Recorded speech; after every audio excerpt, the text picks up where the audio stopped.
Hello tout le monde, je suis Kevin Razi et vous êtes dans CKR, le podcast préféré de vos podcasteurs préférés. Toujours un honneur, un privilège de pouvoir parler d'actu à travers l'analyse de nos médias. Et aujourd'hui, on va revenir sur ce qui a fait jacter la crèche de Noël sans visage c'était en Belgique. Et on va évidemment revenir sur l'histoire de Bardella qui s'est après mangé de la farine, il s'est mangé un œuf. Et vraiment, les gens étaient en émoi. Je pense que ce sera peut-être un scan de demain même. Mais en attendant, je voulais vous remercier parce avant-hier, on a tourné la deuxième session de Tout le monde le sait, le jeu préféré de tes jeux préférés, ça veut rien dire. Et franchement, c'était un kiff. Déjà parce que vous avez été nombreux à vous mobiliser. Merci mille fois pour tous les cracks qui sont venus et qui ont donné de la force. J'ai pu en rencontrer plein de nouveaux et ça m'a fait trop plaisir. Et après, avec une poignée d'entre eux, on a pu aller bouffer chez Manger et Cassez-vous. Je connaissais pas cette franchise, enfin que de nom, et ça m'avait alpagué. Et Manger et Cassez-vous, une dinguerie. Des burgers à 3,40€, des frites à 1,40€. C'était franchement le truc qu'il fallait. Pour les jeunes, pour les petites bourses, pour celles et ceux qui galèrent. Parce qu'aujourd'hui, tu vas aller chez Five Guys. Regardez, là, c'est très simple. On était 10 à bouffer. Alors, pas tout le monde a pris... je crois que Nafta n'a pas pris de burger. Mais sinon, globalement, on a tous plus ou moins pris la même chose. Burger, frites, boissons, tu vois. Voilà. En tout, on en a eu pour 53€. On était 10. Donc, en moyenne, 5€ par personne. 53€, c'est le prix que tu payes, genre chez Five Guys, pour une personne et demie, hein, vraiment. Donc, clairement, c'est un game changer. C'est un game changer. Oui, elle a pris juste un cornet de frites, c'est ça, avec le café. Vrai game changer, franchement, c'était... si vous tombez pas malade, c'est carré. Écoute, c'était samedi, après le tournage. Regarde, là, on est lundi 1er décembre. Tout le monde est vivant ? Tu vois, t'es de mauvaise langue. Georges-Hélène de Fenech. Georgina. Hélène de Fenech, on va t'appeler. Mais ouais, c'est toujours blindax parce que par les temps qui courent, avec l'inflation, la hausse des prix dans tout genre, quoi. Tu vois, c'est vraiment un kiff de dire que tu peux manger pour pas cher. Bon, après, ça reste de la junk food. Donc, on va pas non plus s'en réjouir parce qu'on va être comme aux States où c'est plus simple et moins cher d'aller dans un fast-food que d'acheter des légumes. Et on espère que ça pourra se démocratiser. En tout cas, on va pas cracher dessus parce qu'en attendant, eux, ils prennent l'initiative de le faire pas cher. Non, franchement, c'était tout. En tout cas, merci mille fois pour toute la force que vous m'avez donnée. C'était un plaisir de pouvoir vous voir. En vrai, on a bien rigolé. J'ai hâte de pouvoir publier les épisodes. Là, j'attends qu'on m'envoie le paquet pour que je puisse faire le montage. Et il va y avoir du montage, mais on dit rien. Ça, c'est le secret de fabrication qui est bien gardé. Et franchement, j'ai trop de la chance de vous avoir. Merci mille fois. Si vous voulez d'ailleurs continuer à soutenir le podcast pour qu'on puisse faire d'autres, tout le monde le sait, que je puisse, je l'espère, pouvoir rémunérer aussi les gens qui travaillent dessus, parce que pour l'instant c'est que du bénévolat. Donc merci mille fois à tous celles et ceux qui ont mis la main à la pâte pour faire en sorte que cette émission existe. Merci beaucoup. Et n'hésitez pas à partager sur le Tipeee si vous voulez donner de la force. Un petit euro par mois, ça peut changer la donne, surtout si vous êtes 2000, 3000, 4000 ou 5000 à tous vous y mettre, ça peut tout changer. Et je vois que de fil en aiguille, ça monte, merci mille fois. Et vraiment, je veux vous remercier parce que cette solidarité, elle est nécessaire pour pouvoir s'affranchir de tout, s'affranchir de devoir bosser avec des marques, etc. Donc évidemment, là, idéalement, pour tout le monde le sait, c'est un gros barnum. Soit on a un partenariat de ouf, mais qui va dans nos codes, soit on fera ça entre nous. Mais j'ai vraiment envie qu'une fois par mois, on se retrouve à faire Tout le monde le sait, parce que c'est quand même agréable de pouvoir faire ce petit moment entre nous. Et je pense que l'idéal, ce serait de faire un Tout le monde le sait qui se finit ensuite par une petite ambiance tous ensemble où, tu vois, je ramène des trucs à manger, tout ça, à boire, et puis on reste tous ensemble. On prend un verre, on mange 2-3 trucs, on rigole, on partage, parce que c'est important de se voir. C'est cool là d'être là à travers nos écrans et de pouvoir se taper des barres tous les jours. Mais c'est bien aussi quand on a notre petit moment à nous, on se retrouve en vrai. Et l'idée, c'est que plus on aura les fonds, plus on pourra se déplacer. Et se déplacer notamment du côté de Nice, parce qu'on sait qu'il y a l'Edicc qui est pas là, qui est pas loin. Du côté de la Haute-Savoie, si je dis pas de bêtises, là où il y a Giflo Gangs. Du côté de Roubaix pour aller voir notre gars Loubiano, bref, tous les cracks. Et puis, on a des cracks qui sont en Algérie, on a des cracks qui sont en Suisse, des cracks qui sont au Canada. Donc, s'il faut qu'on fasse le déplacement, chacun, nous, on veut bien. Hein. Les cracks de Lyon aussi, pour aller voir Khalil. Donc, voilà. Pour toutes, là, j'en ai sorti 2-3 comme ça, dont j'avais les géolocalisations. Mais évidemment, on a envie de se déplacer. Donc, pour ça, vous savez ce qu'il vous reste à faire. Hein. La force, elle n'est pas vaine. C'est vraiment pour pouvoir aussi faire des choses comme ça où on peut se retrouver. On enchaîne. Allez, on regarde les petites réactions sur le dernier épisode. En Allemagne aussi, il n'y a pas de souci. Il n'y a pas de problème. Il n'y a pas de problème. Y a pas de problème. Carlo Pital qui nous dit au purée de pommes de terre, Glucksmann, il a le charisme du gilet que tu mets pour sortir les poubelles en hiver. Oh, la punchline. Oh, ça fait mal. Oh, ça fait mal, mais j'aurais bien aimé la voir celle-là. Putain, elle est très très bien celle-là. Il a le charisme du gilet que tu mets pour sortir les poubelles en hiver. Aïe, aïe, aïe. On voit tous la dégaine qui veut rien dire. Tu sais, quand tu dois descendre, tu prends le premier truc que tu trouves. Non, j'adore. Bino qui nous dit tu fais partie des très, très, très rares créateurs, créatrices de contenu pour lesquels j'accepte de laisser les pubs sans skip. C'est pour l'instant mon seul moyen de vous encourager. Et c'est déjà énorme. Merci mille fois, Bino. Et s'il y en a qui aimeraient pouvoir aider mais qui n'ont pas les moyens, et c'est normal, c'est tellement chaud là, en ce moment la vie, juste ce move de laisser les pubs, tu sais quoi, tu prends un adblock, je le dis et je le répète, tu prends un adblock, je devrais pas le faire hein, normalement, mais tu prends un adblock et tu regardes une vidéo de CKR, tranquille, t'as pas les pubs, tu apprécies ton épisode tranquillement, et après à côté, tu ouvres un onglet, tu relances le même épisode, mais là, tu coupes le son et tu le laisses se manger les pubs. Et ben là, franchement, c'est du soutien. On a gagné grâce à ça. Merci en tout cas pour la force. Déo Dilwatt qui nous dit tous exemptés de service militaire comme Goebbels.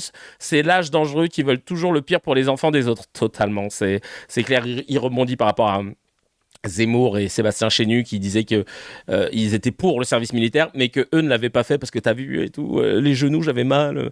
Ahmed nous dit force à toi Ferro, tu es le meilleur. Non, c'est toi le meilleur. On devrait rajouter la loi CKR, dans la loi CKR le temps de parole est d'équiter des partis politiques dans un créneau horaire précis, genre 6h 23h, pour éviter de balancer des meetings de Hollande à 3h du mat et nous faire croire que le temps de parole est respecté.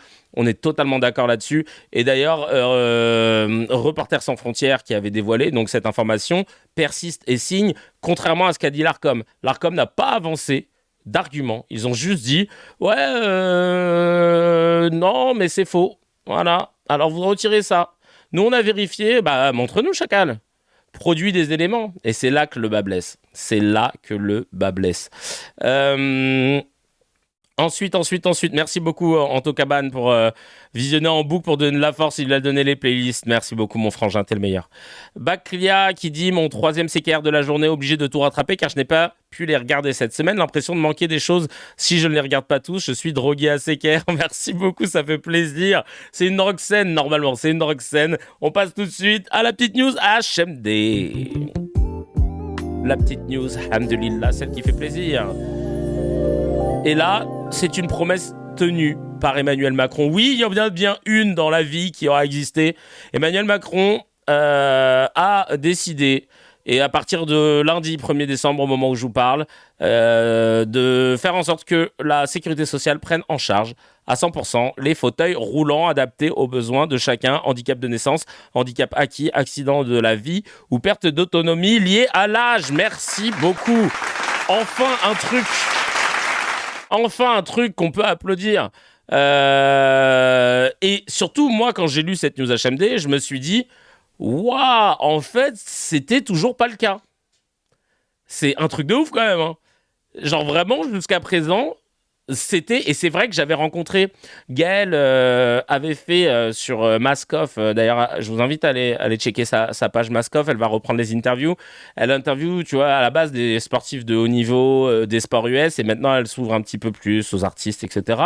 Et elle avait interviewé alors attends, comment il s'appelait, la Francesca, j'ai plus son prénom, c'est un joueur de hockey qui en France qui s'est retrouvé paraplégique après hémiplégique, pardon. Quand tu perds l'usage de tes jambes, c'est quoi déjà? Et Miskin, il s'est retrouvé donc du coup sans capacité de pouvoir marcher. Et il m'expliquait que il a dû casser son PEL pour pouvoir avoir un bon, enfin pour pouvoir avoir un siège, j'allais dire un bon, juste un siège. Bon bah pour le coup lui il était automatique je crois. Et je lui dis mais attends c'est pris en charge par comment ça s'appelle l'État, la Sécu. Il m'a dit ah non non non pas du tout. Et je me suis dit ouais c'est Gauthier là Francesca voilà qui est maintenant joueur de tennis en fauteuil d'ailleurs, mais ancien joueur de hockey et très drôle d'ailleurs sur ses réseaux. Hein, si vous voulez aller checker, je vais vous mettre son Insta dans le chat. Mais non, c'est pas Omar da Fonseca, non, rien à voir. Mais vraiment choqué. Est-ce qu'on sait si c'est enfin passé au-dessus du palier à 1 500 euros? Aucune idée. Donc ouais, voilà, non, je suis choqué, je suis choqué. Vraiment, c'est triste de savoir que jusqu'à présent, t'as pas d'oseille, ben tant pis pour toi. Ouais, c'est paraplégique. Ah, c'est paraplégique, hein, c'est bien paraplégique. Franchement, je suis choqué. Je suis choqué, donc content au final. Content de voir que ça change. Content de voir qu'enfin ça change. Mais purée, à quel prix? Sachez, j'en profite aussi pour vous dire que là, au moment où je vous parle, pour la première fois, nous sommes en direct sur Facebook. Alors, actuellement, il y a 8 personnes sur Facebook, mais petit à petit, ça va venir. Petit à petit, ça va augmenter. Et c'est marrant parce qu'il y a des commentaires. Ah, d'accord, les commentaires, ils se mettent sous. Et il y a un mec qui m'a dit va faire du sport au lieu de cracher sur le pays. D'accord. Bah, c'est gentil, merci. Mais on peut pas faire les deux. En plus, je sors du sport, donc c'est bon, je peux cracher sur le pays. Il est marrant. Ça veut strictement rien dire. Alors déjà, je crache pas sur le pays, ma foi, je dénonce des dysfonctionnements, mais je comprends pas le lien entre va faire du sport au lieu de cracher sur le pays. Voilà, c'est. Vous voulez voir sa tête? Il est gentil, hein, écoute, il dit, voilà, il essaie, il voulait dire quelque chose. Voilà, voilà, c'est hop, c'est Tom. Voilà, merci Tom de m'avoir donné des conseils. Et puis, bah, on te souhaite le meilleur pour la suite, en tout cas. Hein, j'ai essayé de plus cracher. Il aime quoi, Tom, dans la vie? Ah, il aime Kemar, mon poteau Kemar, ça c'est dommage. Ah, spectacle d'humour, ah voilà, on va la teuter. Il aime le rallye, les bons plans de Sarah Gooddeal, on dirait un fake. Et Bourgogne Magazine, il n'y a aucun sens. Ok, d'accord, merci beaucoup, ça a fait plaisir. Peuplace, mes chers compatriotes, bonsoir. Robin Granda, t'as encore un nouveau. Ah ouais, d'accord, il s'est mis partout. Ça aussi, faire des lois sans les personnes concernées, il fallait que le premier député en fauteuil roulant pour que les gens se disent ah ouais, pas con. Non, mais c'est clair, non, c'est une dinguerie. Hein. Franchement, c'est une dinguerie. En tout cas, ah ouais, putain, le showrunner m'a écrit qu'il y aura plus d'avance de frais, plus de reste à charge. Et ça, c'est top parce que quand même t'es remboursé, si tu dois avancer 1000, 2000, 3000, 5000 balles, bah tu les as pas forcément, donc compliqué. Et en plus de ça, ils disent du modèle le plus simple au fauteuil ultra technique pouvant dépasser les 100 000 euros, tout sera intégralement pris en charge. Ah, franchement, ça fait plaisir.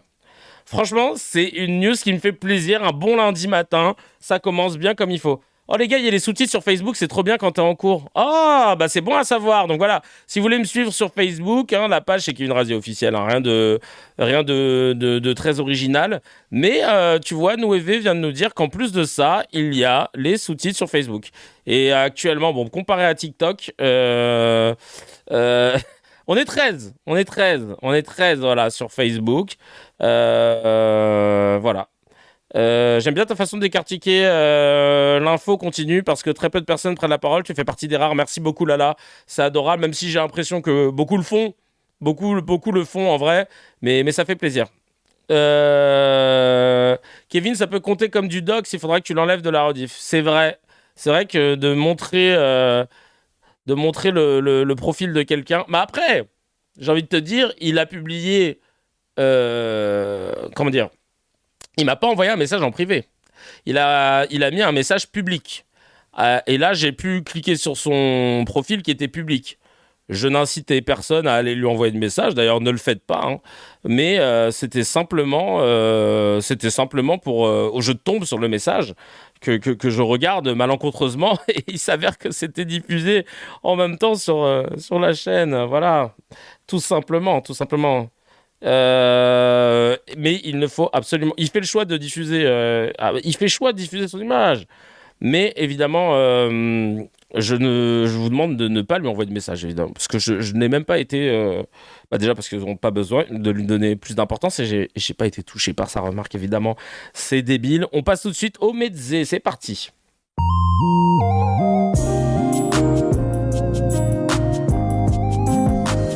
Les petites news à partager entre amis, en famille, ça fait plaisir. Et là, on commence avec Marion Maréchal Le Pen, qui nous fait là une promo de dingue pour une nouvelle mosquée. Une nouvelle mosquée à Strasbourg.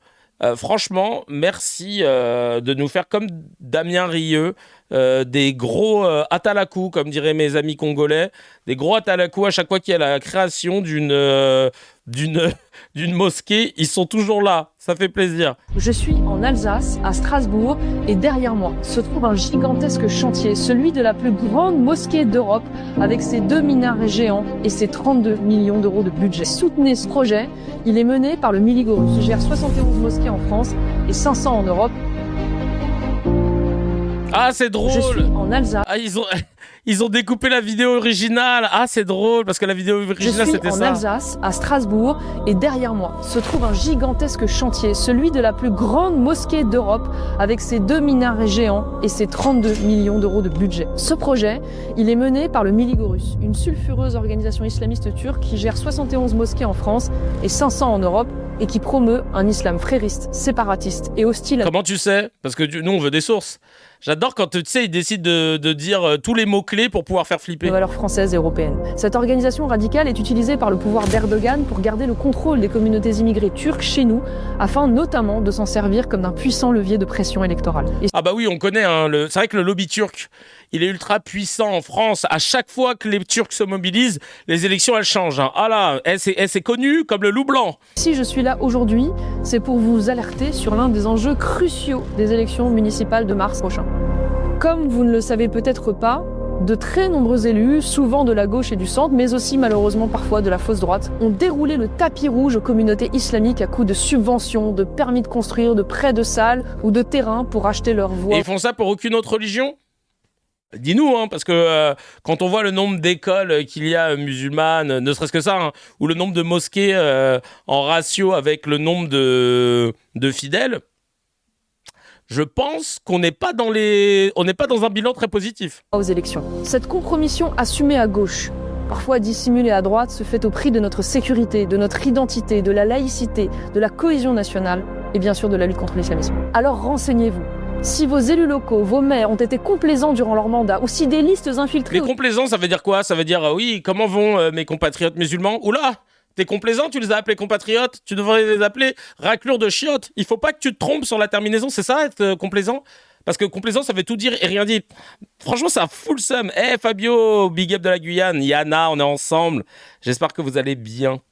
Tenus par des islamistes se présentent chez vous, dans votre commune, vous devez leur faire barrage.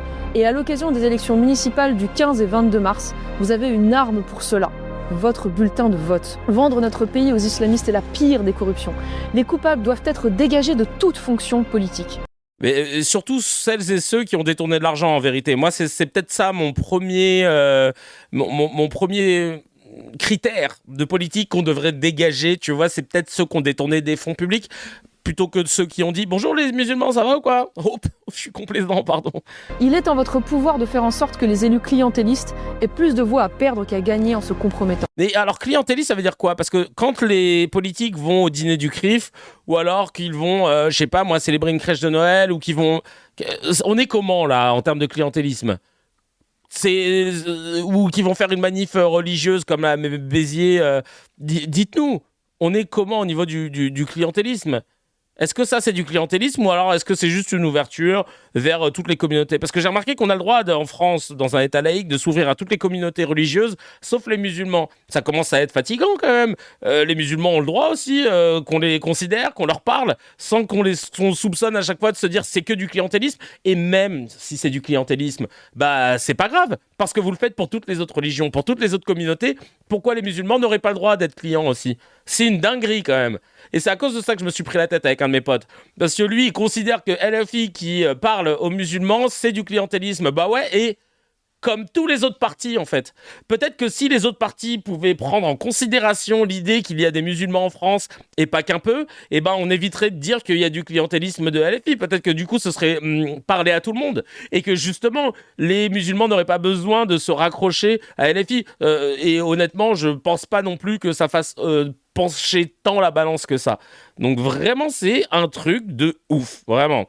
Moi je préfère rester sur cette vidéo là de sadaka.eyoubsultan.fr qui a fait ce magnifique remix, on adore. Je suis en Alsace, à Strasbourg, et derrière moi se trouve un gigantesque chantier, celui C'est vrai que ça change tout la musique. de la plus grande mosquée d'Europe, avec ses 2 minarets géants et ses 32 millions d'euros de budget. Soutenez ce projet, il est mené par le Miligorus, qui gère 71 mosquées en France et 500 en Europe.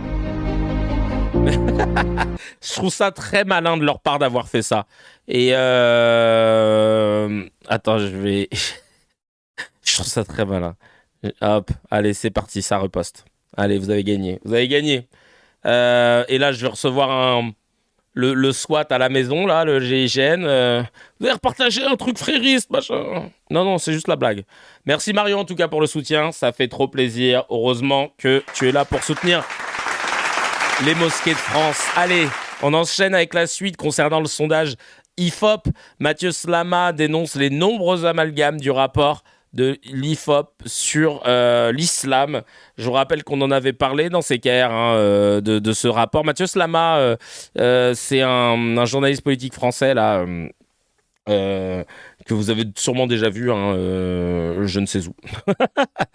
Et il a dit les termes en direct de la station thermale. En gros, c'est un rapport qui nous dit que dès que l'islam constitue une pratique, et une pratique affirmée, l'islam est potentiellement dangereux et les musulmans sont potentiellement dangereux. C'est un rapport qui dit en gros que entre islam et islamisme, il y a de moins en moins de différences. Enfin, c'est en tout cas le sous-entendu de ce rapport. Et en gros, pour moi, c'est vraiment un travail qui s'inscrit dans une logique qui est de plus en plus hostile aux musulmans qui pratiquent dans notre pays. Et on est en train, en fait, de créer le sujet de l'islam comme un problème fondamental, majeur et une menace existentielle pour notre pays. Et au fond, ce qui est tout à fait inquiétant avec ce rapport, c'est que il amalgame un peu tout. Il fait intervenir des experts qui sont très partiaux, qui sont connus pour une vigueur contre l'islam de manière générale, qui, je le redis, voient vraiment l'islam comme un danger mortel pour le pays et qui proposent des solutions qui sont aberrantes et qui, je le redis, sont une stigmatisation absolue de l'islam, mais en fait, au fond, l'islam, on s'en fiche un peu, c'est les musulmans, les pratiquants de cette religion, une stigmatisation des musulmans qui, au fond, sont tout de suite soupçonnés de radicalité à partir du moment où ils pratiquent leur religion et où c'est plus ou moins visible, le ramadan, le voile, etc. Et on a l'air de complètement oublier que la pratique religieuse, c'est quand même un droit fondamental dans notre pays, qu'on est un pays laïque qui garantit la croyance, la pratique religieuse. Et en fait, ce rapport, pour moi, s'inscrit dans une logique qui est hostile aux musulmans, hostile à l'islam, et qui est donc extrêmement dangereuse. Merci beaucoup d'être ultra basé, Mathieu Slama. Ce que tu as dit, c'est vrai, tout simplement. Tout ce que tu as dit, c'est vrai. Et il y a le live Cassius Belli qui rajoute, et c'est bien dit, qu'en Alsace, il y a le Concordat. Donc bon, niveau inégalité dans la République, ça se pose là. Non mais t'as raison. Le Concordat, c'est un accord. Tu sais là, je l'ai sous les yeux. J'en avais évidemment entendu parler, comme beaucoup d'entre vous sûrement. En Alsace, il y a un traitement. Enfin, il y a un traitement. Il y a pas forcément les mêmes lois que dans le reste du pays, notamment sur tout ce qui est lié à la santé. Et le Concordat, c'est un traité entre le Saint-Siège à la base un État souverain. Et là, pour le coup, en Alsace, c'est assez marrant. Ils ont en Alsace-Moselle un régime spécifique qui n'a pas été abrogé par la séparation de l'Église et de l'État en 1905. Et donc, en gros, voilà, ils ont un accord avec le Saint-Siège. Ils ont quoi alors en fait et qui est un accord lié à la religion hein, évidemment à la religion catholique entre autres. Qu'est-ce qu'on a la religion est enseignée obligatoirement à l'école primaire et au collège. Qu'est-ce qu'il y a d'autre? Les particularités, je vais vous dire là parce que vous êtes là comme ça. Mais moi, je vais vous le dire. Les Français doivent savoir. Non, mais en vrai, c'est un truc tout con parce qu'on ne le sait pas forcément. Et moi, je trouve pas ça bien ou pas bien. Mais j'en ai rien à foutre, hein, d'ailleurs. Mais c'est justement, c'est intéressant que tu vois les exceptions. Je sais pas s'il y a des Alsaciens qui sont avec nous qui pourraient nous en parler aussi dans le chat.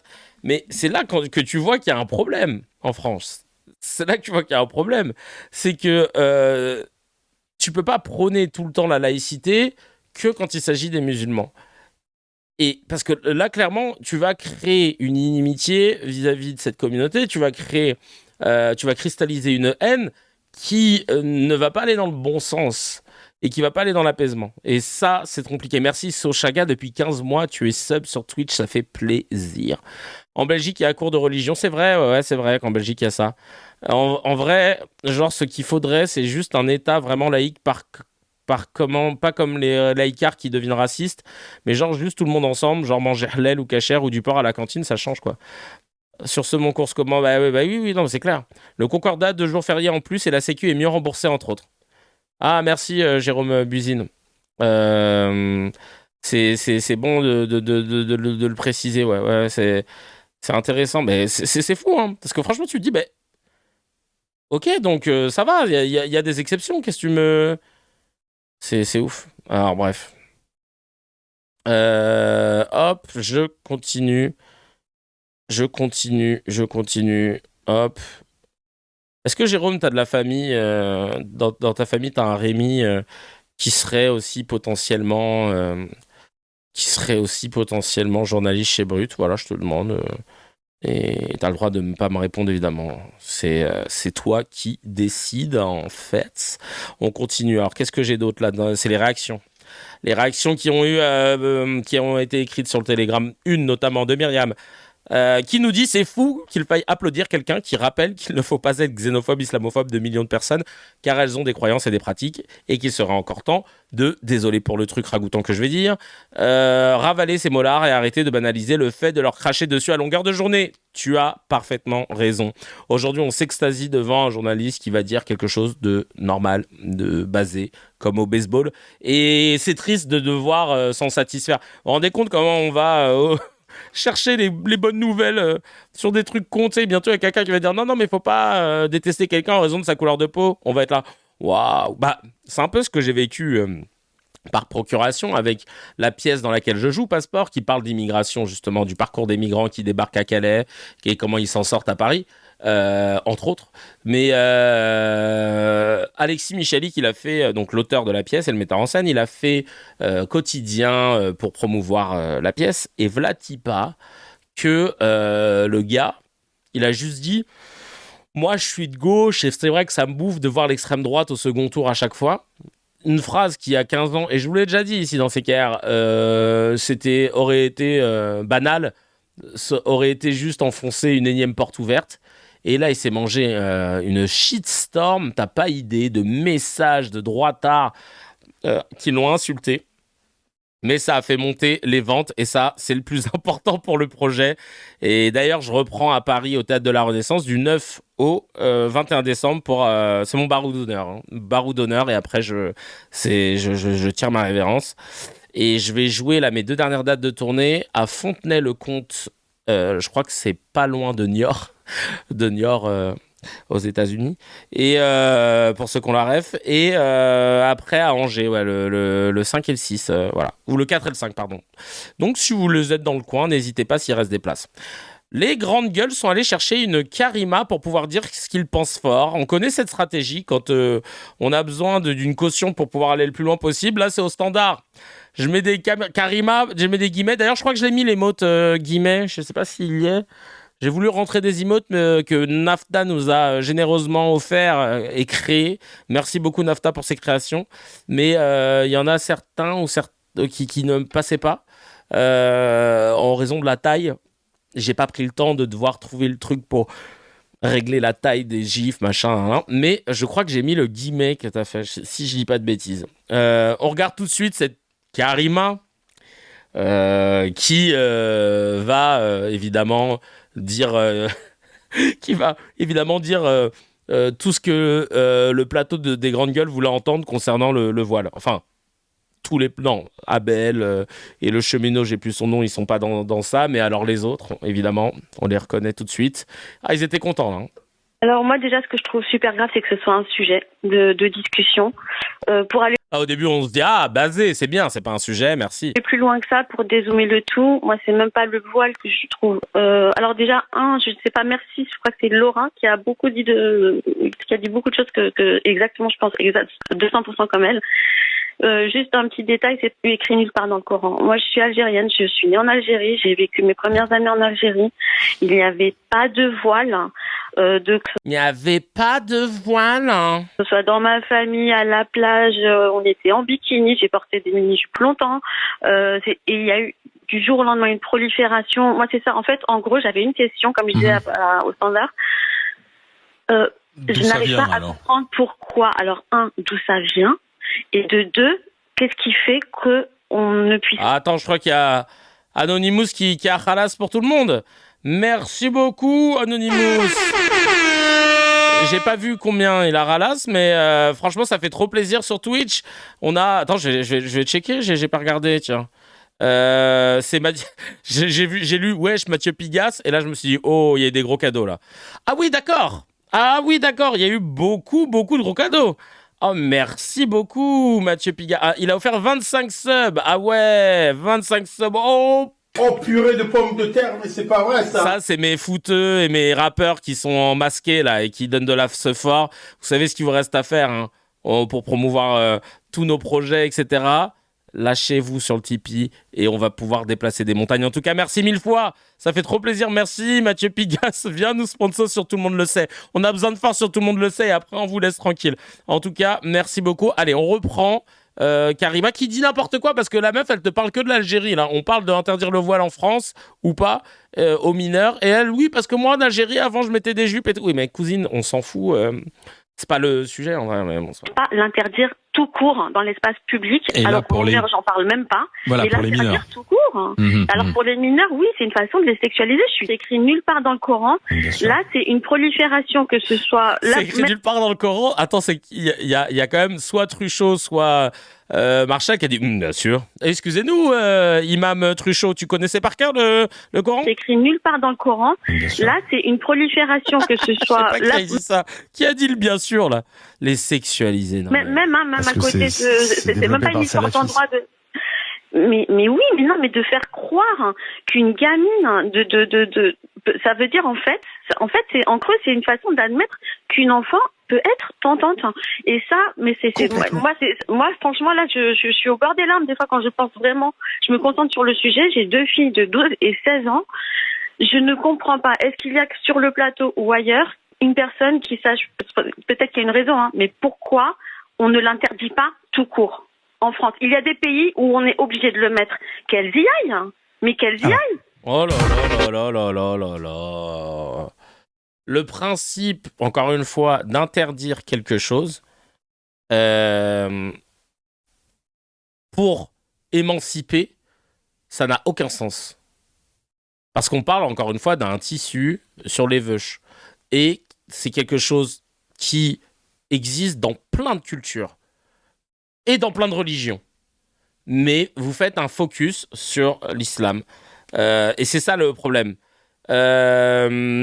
concernant les passages du Coran que tu nous mènes, Ouévé, moi je les prends, je prends avec des pincettes les traductions françaises du Coran.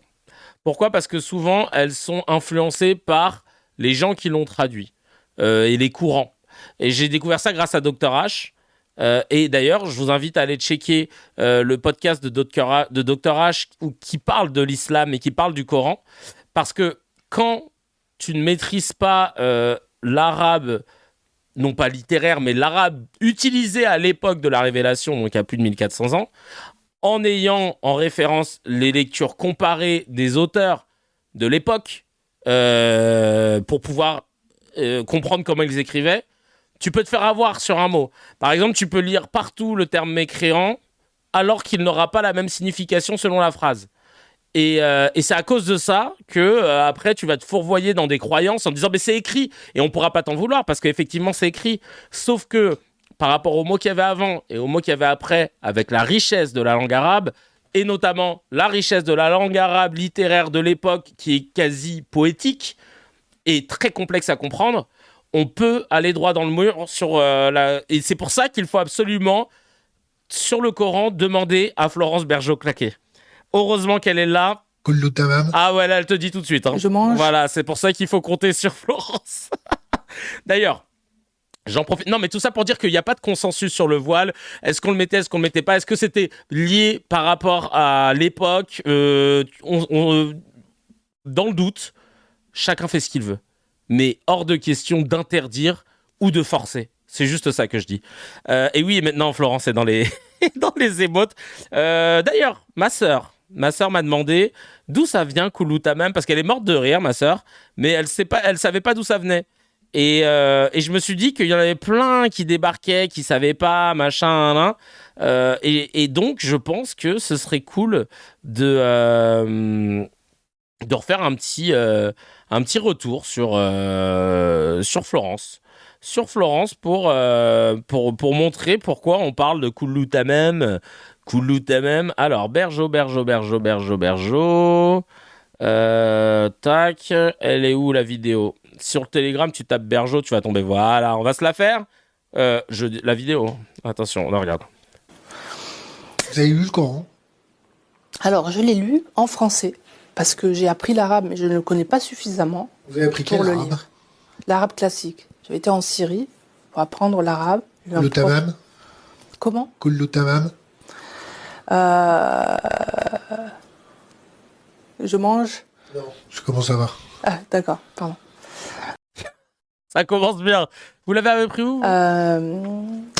Vous l'avez appris où vous ? Du côté de l'Égypte.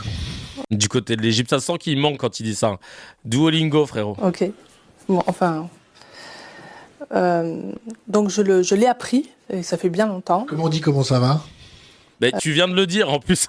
C'est ça qui est génial. Il lui demande Kouloutamam, ça veut dire comment ça va. Et 3 secondes, comment on dit comment ça va ? Si elle est maline, elle va répondre Kouloutamam.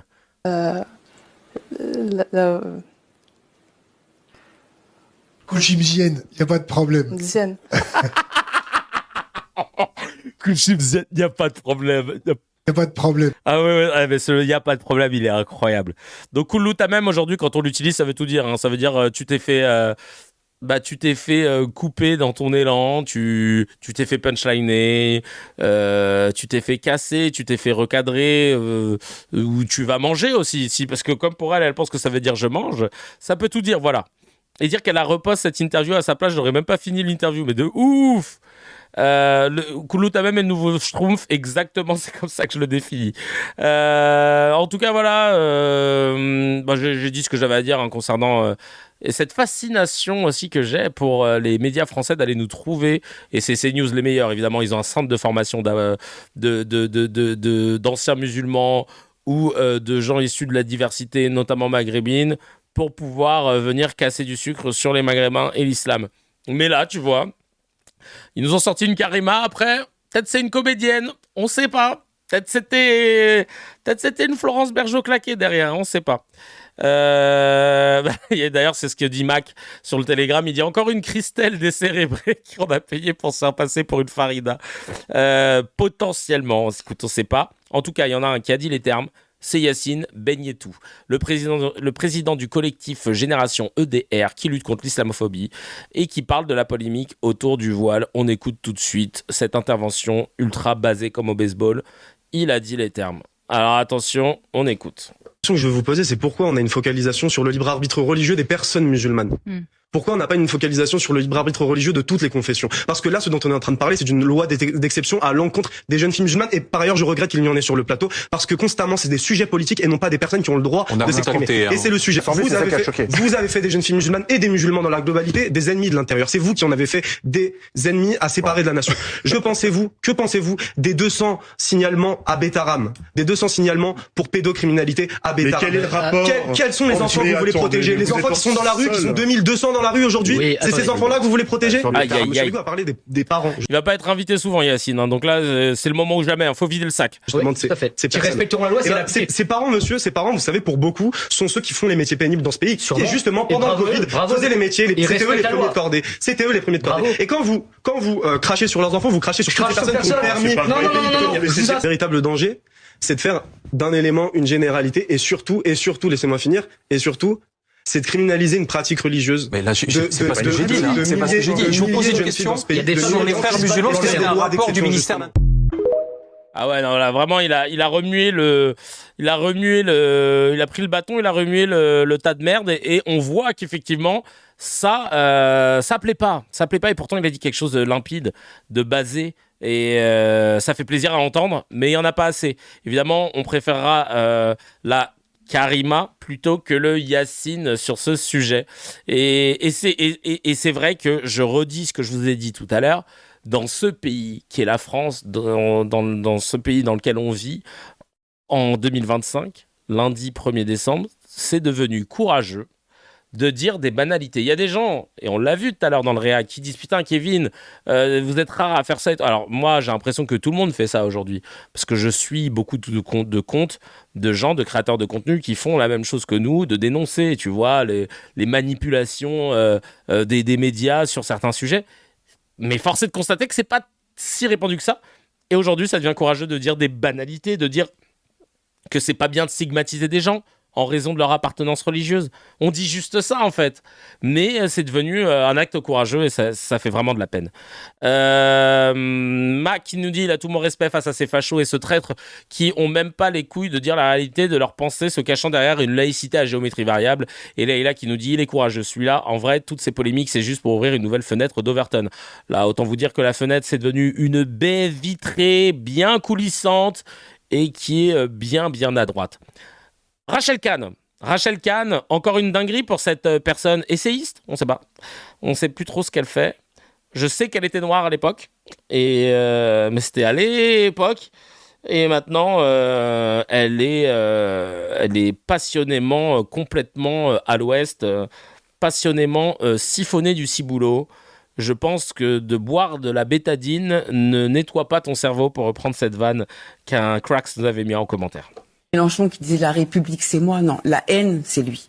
La haine c'est lui. Ce qu'il est en train de faire là, c'est qu'il est en train d'alimenter, et pardon parce que nous ne sommes plus dans une lutte contre l'antisémitisme, on est passé depuis le 7 octobre à quelque chose qui est bien plus grave et bien plus profond. Là, il est complètement dans la lignée de l'islam politique qui veut éradiquer l'ensemble des juifs du monde. Pardon ? On va remettre la VAR pour entendre la connerie. La lignée de l'islam politique grave. Et bien... Là, elle parle de Mélenchon qui a dit, après les interdictions de conférences sur ordre des tracts d'extrême droite, l'annulation du colloque Collège de France, c'est l'historien Julien Terry qui subit un ciblage de la LICRA sous des prétextes fallacieux destinés à montrer la toute-puissance des accusateurs. On veut surtout faire taire l'auteur, d'en finir avec les idées fausses sur l'histoire de France. Honte aux nouveaux censeurs de l'université, solidarité avec cet enseignant éclairant. D'accord. Et donc, le bandeau de CNews, c'est quand LFI soutient un prof antisémite. Déjà, ça commence bien. Plus profond.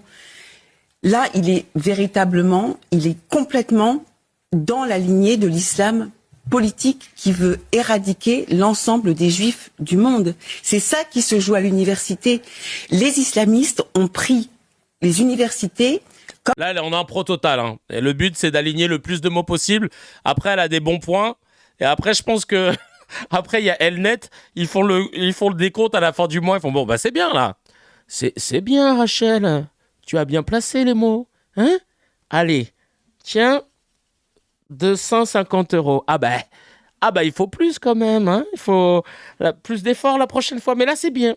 Tu t'es remonté sur la dernière phrase. C'est bien. Comme prise de guerre pour coloniser les cerveaux de nos... Après, palestinisme, elle voulait dire colonisation, tu vois. Même son cerveau, il lui a dit « Oh, cousine, arrête d'inventer à chaque fois. » Coloniser, les cerveaux de nos plus jeunes. Et Mélenchon est ravi de ça. Il est ravi que finalement, on éduque. Vraiment, moi, quand je la vois, je pense à Eddie Malou, la Congo l'ex-colonisation. Vraiment le mec là qui veut mettre des mots les plus compliqués possibles pour donner l'impression que sa pensée est complexe et profonde. Alors que c'est le néant, qu'elle est passionnément teubée. Et c'est juste ça qu'on voit là, en fait. Nos enfants, non pas avec des programmes éducatifs, mais des pogroms éducatifs. Oh, purée de pommes de terre. Oh, purée de pommes de terre, mais c'est pas vrai, mais ça. Si, c'est vrai. Elle a bien dit pogrom. Pogrom éducatif. Attends. Non, mais là, c'est... Attends. Programme éducatif, mais des pogroms éducatifs. Alors, vous savez, comme je vous aime, Rachel... La vie de ma... Oh là, même Gauthier Lebray, tu sens qu'il a chaud, là. Elle a dit pogrom. Elle a fait une tapiro. Est-ce que ce serait pas Tapiro qui lui a pas écrit cette punchline? C'est pas un programme éducatif. C'est un programme éducatif. C'est un programme éducatif. Ah, c'est sûr que c'est du Tapiro derrière. Des programmes éducatifs, mais des pogroms éducatifs. C'est sûr que c'est Tapiro. Rachel, viens, pour ton texte, là, je viens de finir. J'ai une vanne. C'est pas un programme éducatif. C'est un programme éducatif. Tu peux la dire, tiens, je te la mets. Et je t'enlève la TVA, je te la fais à 25. 25, je te la prends pour 25. Oh putain, c'est pas un cessez-feu. C'est un cessez-feu, c'est la même chose. Vraiment, là, c'est... Aïe, non mais... Pogrom, c'est devenu une ponctuation chez la vie de ma mère. Pogrom, c'est le nouveau Schtroumpf. T'arrêtes. Mais eux, faut pas qu'ils aient une embrouille sur le périph'. Hein. Genre, tu leur as fait une queue de poisson, ben ce pogrom autoroutier, mais c'est insupportable. Tu s'en peux plus, là. Oh, c'est le gars. Eh putain, t'as vu le prix de l'huile d'olive? C'est un pogrom de zizitoun, là. C'est du n'importe quoi, là. Genre, comment ça, c'est si cher? Non, mais vraiment, il te place pogrom à toutes les sauces. Mais mon Dieu Seigneur, Marie-Joseph, de voir comment ce mot qui signifie quelque chose de grave est galvaudé par ces gens qui s'en réclament et qui sont en train de faire honte à toutes les victimes de pogroms. Les mecs, ils te placent pogrom partout. Le frère, demain, il marche dans une mer de chiens. Ah, vous laissez des pogroms de chiens partout, là. C'est insupportable. Mais ramassez des pogroms de chiens. Regardez mes pompes, elles étaient toutes neuves. Non, mais vraiment, là... Pogrom, quoi, mon frère. C'est du n'importe quoi. Et pour vous dire, même Gauthier Lebray, il est obligé de dire non, par contre, là, c'est pas possible. Alors, vous savez, comme je vous aime, Rachel. Oui, je sais, vous allez me modérer. Pour... Ah oui, non, mais... En plus, oui, je sais que vous allez me modérer. Vous connaissez... Ils connaissent les règles. Et l'ARCOM, eux, ça leur convient. Genre, on entend des trucs ignobles, sortis de IFIAC ou de OPIF, l'une des deux instituts, et l'ARCOM va être là, oulala, je sens que je vais signaler, hein. Ah non, il modère. Bon, bah ça va, le principal c'est la santé, hein. Non, mais c'est une dinguerie, hein. Franchement, c'est une dinguerie. Écoute, ma foi, là c'est un programme. Oh, excellent. À l'écrit, elle marche mieux qu'à l'oral. C'est vrai que pas mal du tout. Vous allez me modérer, alors je sais que je vais être privé de dessert. Non, mais non, du coup, quand t'es modéré, ça va. C'est un programme... C'est plus un programme Twitch, c'est un programme Twitch. Non, mais sérieux, vous respectez pas les victimes du pogrom. De tous les pogroms. Vraiment, là, c'est devenu n'importe quoi, là. Je ne sais que dire. Je pourrais faire des vannes pendant 1000 ans, là-dessus. pogrom éducatif, quoi. Le J qui nous dit bon sang. Avez-vous déjà vu un étron vivant parler sur une chaîne d'information? Maintenant, oui. Myriam In qui dit elle a eu le temps de déblatérer, mettre la forme et le ton qu'elle souhaitait, mettre son point final à l'ignominie et le mensonge qu'elle voulait diffuser. Elle n'a pas été interrompue et a même eu le droit à une déclaration d'amour et une révérence avant d'être faussement modérée. T'as tout compris, Myriam, c'est exactement ça. Non, franchement, CNews, c'est un pogrom journalistique. Non, mais vraiment, on ne sait plus ce que ça veut dire. Concrètement, on ne sait plus ce que ça veut dire, là. Carrément, je suis obligé d'aller voir la définition, parce que là, je sais plus. D'accord, on est d'accord qu'à la base, c'était ça, un phénomène de violence envers la population juive, souvent accompagné de pillages, d'incendies et de meurtres. Généralement, ok, d'accord. Bah, on n'est pas dans... incroyable. C'est un mouvement populaire antisémite encouragé ou toléré par les autorités, accompagné de pillages, de massacres, etc. Ok. Ok. Écoutez, ma foi, on va continuer. Je mange. Non, mais là, vraiment, c'est... Elle a fait son pogrom de Mélanie, elle, je crois. Je n'ai pas compris ta blague. Alors, le RN. Ah oui, vous avez vu l'histoire avec ArcelorMittal. Noévé pourrait nous en parler. Mélanie, d'accord. Les syndicats de ArcelorMittal se sont fait couloute à même par le RN, hein, clairement. Le RN, cette fraude qui prétend aider les peuples, qui prétend aider le petit Français qui galère, qui travaille, la France d'en bas, par son discours social de façade, et qui correspond ni en fait au vote, ni aux propositions économiques réelles. On s'est rendu compte que, je vous avais montré une vidéo d'un ancien gars qui votait RN, que les votes RN à l'Assemblée étaient les mêmes que les libéraux et que le centre, et qui en fait ils refusaient aussi toutes les réformes sociales. Mais ils aiment bien faire croire qu'ils parlent pour la classe populaire, parce qu'ils sont, tu sais, ils ont ce truc un peu de devoir d'être un peu rentre dedans en disant mais vous avez vu, vous travaillez dur, alors que l'autre là, hein, les Renois, les rebeux là, regardez comment ils travaillent pas, ils prennent des aides. Et en fait, pas du tout. La nationalisation est passée à l'Assemblée nationale. On attend que le texte soit repris au Sénat. Voilà, Noévé qui nous fait un petit report en direct. Et bienvenue à Nouja 91 dans la Cracksery. Installe-toi, il y a ta place qui t'attendait depuis le début. Et donc, voilà, en fait, ce qui me vénère avec le RN, c'est que c'est une fraude ultime. Et que personne n'a envie de le voir, et que dans les médias, on leur donne une force incroyable, notamment derrière Bardella. Et au lieu de s'attaquer au salaire, au logement, au coût de la vie, aux services publics, etc., le RN, il désigne systématiquement les immigrés comme responsables, comme je vous l'ai dit. C'est plus simple, c'est fourre-tout, ça ne demande pas de trop travailler. Et là, regardez comment, sur cette histoire, en gros, ArcelorMittal devait mettre la clé sous la porte. Et donc avec tout un tas de personnes qui allaient se retrouver sur le carreau. Ça me fait penser à la pièce Made in France de Samuel Valency et Paul Éloi Forget, que je vous invite à voir au Théâtre de la Renaissance, parce que ça traite de ça, de la nationalisation, de la manipulation médiatique, etc. Donc je vous invite à aller le voir. Et en fait, il proposait c'est LFI qui a proposé, si je dis pas de bêtises, une nationalisation de cette usine, afin de sauver les employés et préserver leur emploi. Et apparemment le RN l'a mis à l'envers, et bien comme il faut, auprès des employés de... Putain, j'essaye de parler en même temps faire un truc, mais là c'est pas fluide du tout. Ah oui, il fallait que ça se télécharge. Le RN a mis à l'envers les syndicats, les emplois. On va perdre 80 000 emplois, hein. Si ça se nationalise pas, c'est quand même énorme. On écoute. Le RN nous l'a mis à l'envers, mais nous on va pas se laisser faire. Ah merde, le son il est sur une oreille. C'est une honte parce que c'est un parti qui prône le parti des ouvriers, le parti de la classe populaire, mais voilà où on en est. C'est-à-dire qu'on est à deux doigts peut-être de réussir à faire passer ce projet de loi pour sauver 15 000 emplois, 80 000 emplois indirects. Aujourd'hui, encore une fois, là aujourd'hui on est dans les TGV, on est parti à Strasbourg pour défendre le plan Acier. Ça fait des semaines, ça fait 1 an et demi qu'on se bat comme des chiens, comme des acharnés. Et puis voilà, on nous claque 300 amendements qui veulent rien dire. Ah oui, en fait, ils ont déposé 300 amendements pour ralentir la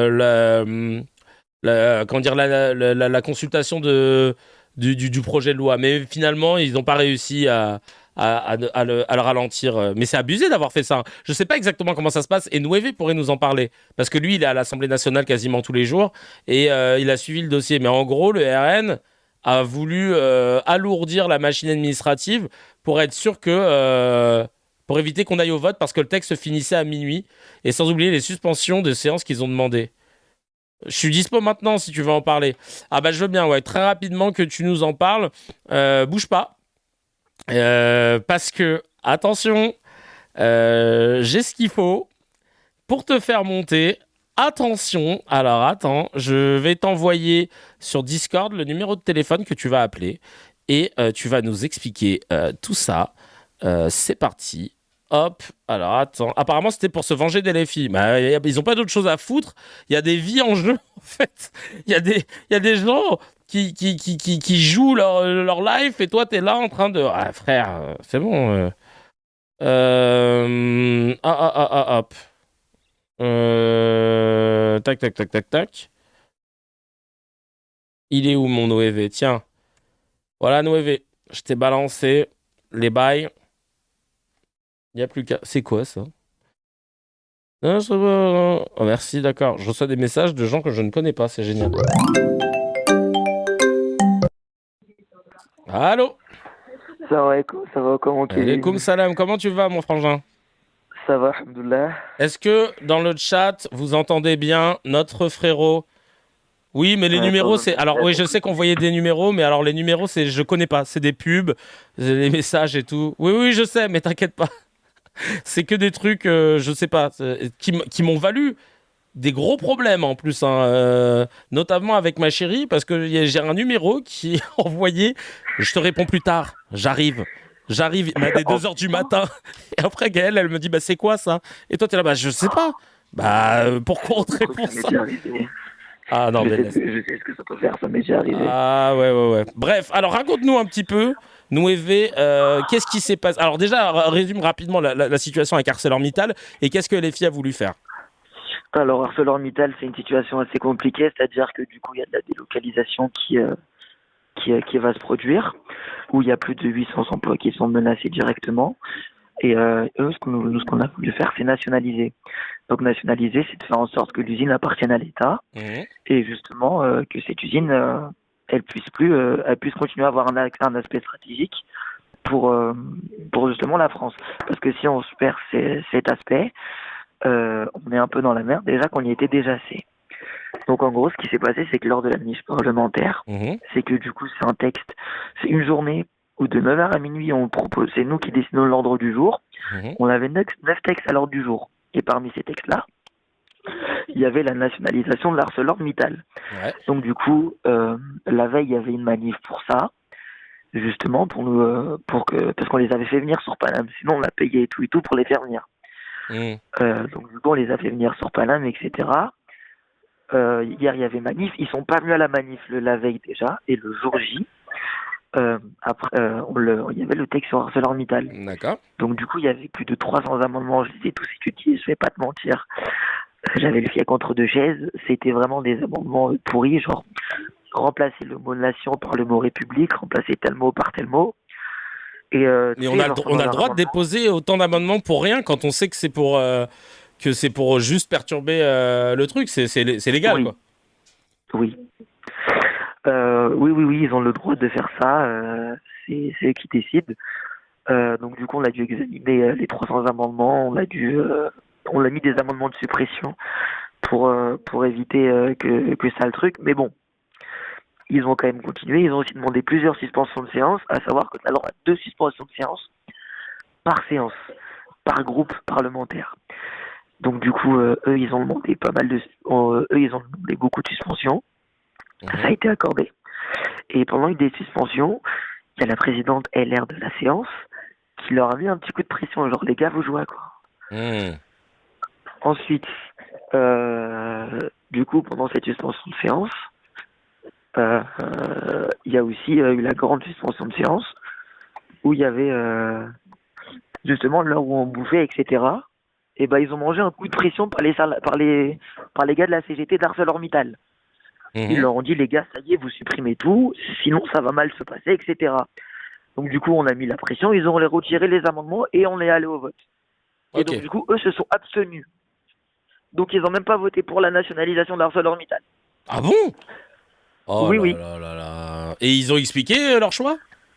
Le parti du peuple? Justement, ils ont demandé une suspension de séance avant le vote, justement pour expliquer, pour se voir avec le vote.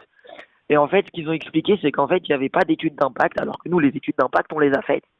Et dans tout le financement, on l'a, parce qu'en fait, la présidente de l'Assemblée nationale, elle a le droit de décider, comme elle l'a fait avec la réforme des retraites, de dire, bah non, il n'y a pas de financement en face, donc vous faites pas cette loi. Oh là là. Donc nous, on avait proposé une solution de financement. Et eux, ils ont dit, bah oui, on sait pas, etc., etc. Donc, voilà. Et ils ont voté, ils se sont abstenus, ce qui a fait que le texte est passé. Ok. Et de toute façon, il n'y avait pas assez de macronistes dans l'Assemblée à ce moment-là. Bah oui, ils dormaient. Et ils dormaient pas, ils étaient trop occupés dans un certain restaurant en face de l'Assemblée nationale. Ah d'accord. Donc, ok. ça, on n'a pas kiffé. Et donc, du coup, en fait, ils ont mangé un coup de pression et ils n'ont pas voté pour. Et là, donc, du coup, ça va aller au Sénat. On a l'assurance de certains sénateurs communistes qui vont récupérer la loi et on attend de voir ce que ça donne. Mais dans tous les cas, la nationalisation risque de passer parce que si le RN s'abstient, que l'UDR s'abstient aussi, parce qu'il y a une certaine de Mansouri là que j'ai dans le viseur en ce moment, ou qui a tout fait. Quand je te dis elle a tout fait pour, à la fin je suis sorti de la séance, j'étais vénère à mort. Genre vraiment. Non mais c'est abusé, hein, franchement. Ah mais l'obstruction qu'ils ont fait, elle était inutile, hein, vraiment. Alors qu'on aurait pu aller sur des débats plus profonds, parce qu'après il y avait la réforme des retraites et les pensions alimentaires. On n'a pas pu aller au vote. Ah ouais, d'accord. Donc vraiment, bah écoute, mais c'est cool. On est content d'avoir que tu sois notre petite souris au sein de l'Assemblée pour nous raconter un peu ce qui se passe, parce que c'est vrai que ça peut être très nébuleux pour beaucoup de gens. Donc merci en tout cas d'être au charbon. Bah on est toujours au charbon. On fait ça pour la présidence, mec. Ah bah ouais, et on te soutiendra. En tout cas, merci beaucoup Neweve pour les explications. Ouais. Allez, on te reprend sur le chat. Vas-y, bosse une bonne journée. Alaikum salam, ciao. Eh ben écoutez, ma foi, j'espère que vous avez pu comprendre un petit peu plus. Zarma, maintenant, nous, on a des envoyés spéciaux, tout ça. Non, franchement, je flex un peu. On a... sauf pour les bonbons, c'était un gros rat. Arrête, il a partagé ça fort. Pendant le tournage de Tout le monde le sait, Neweve qui a été un de nos candidats.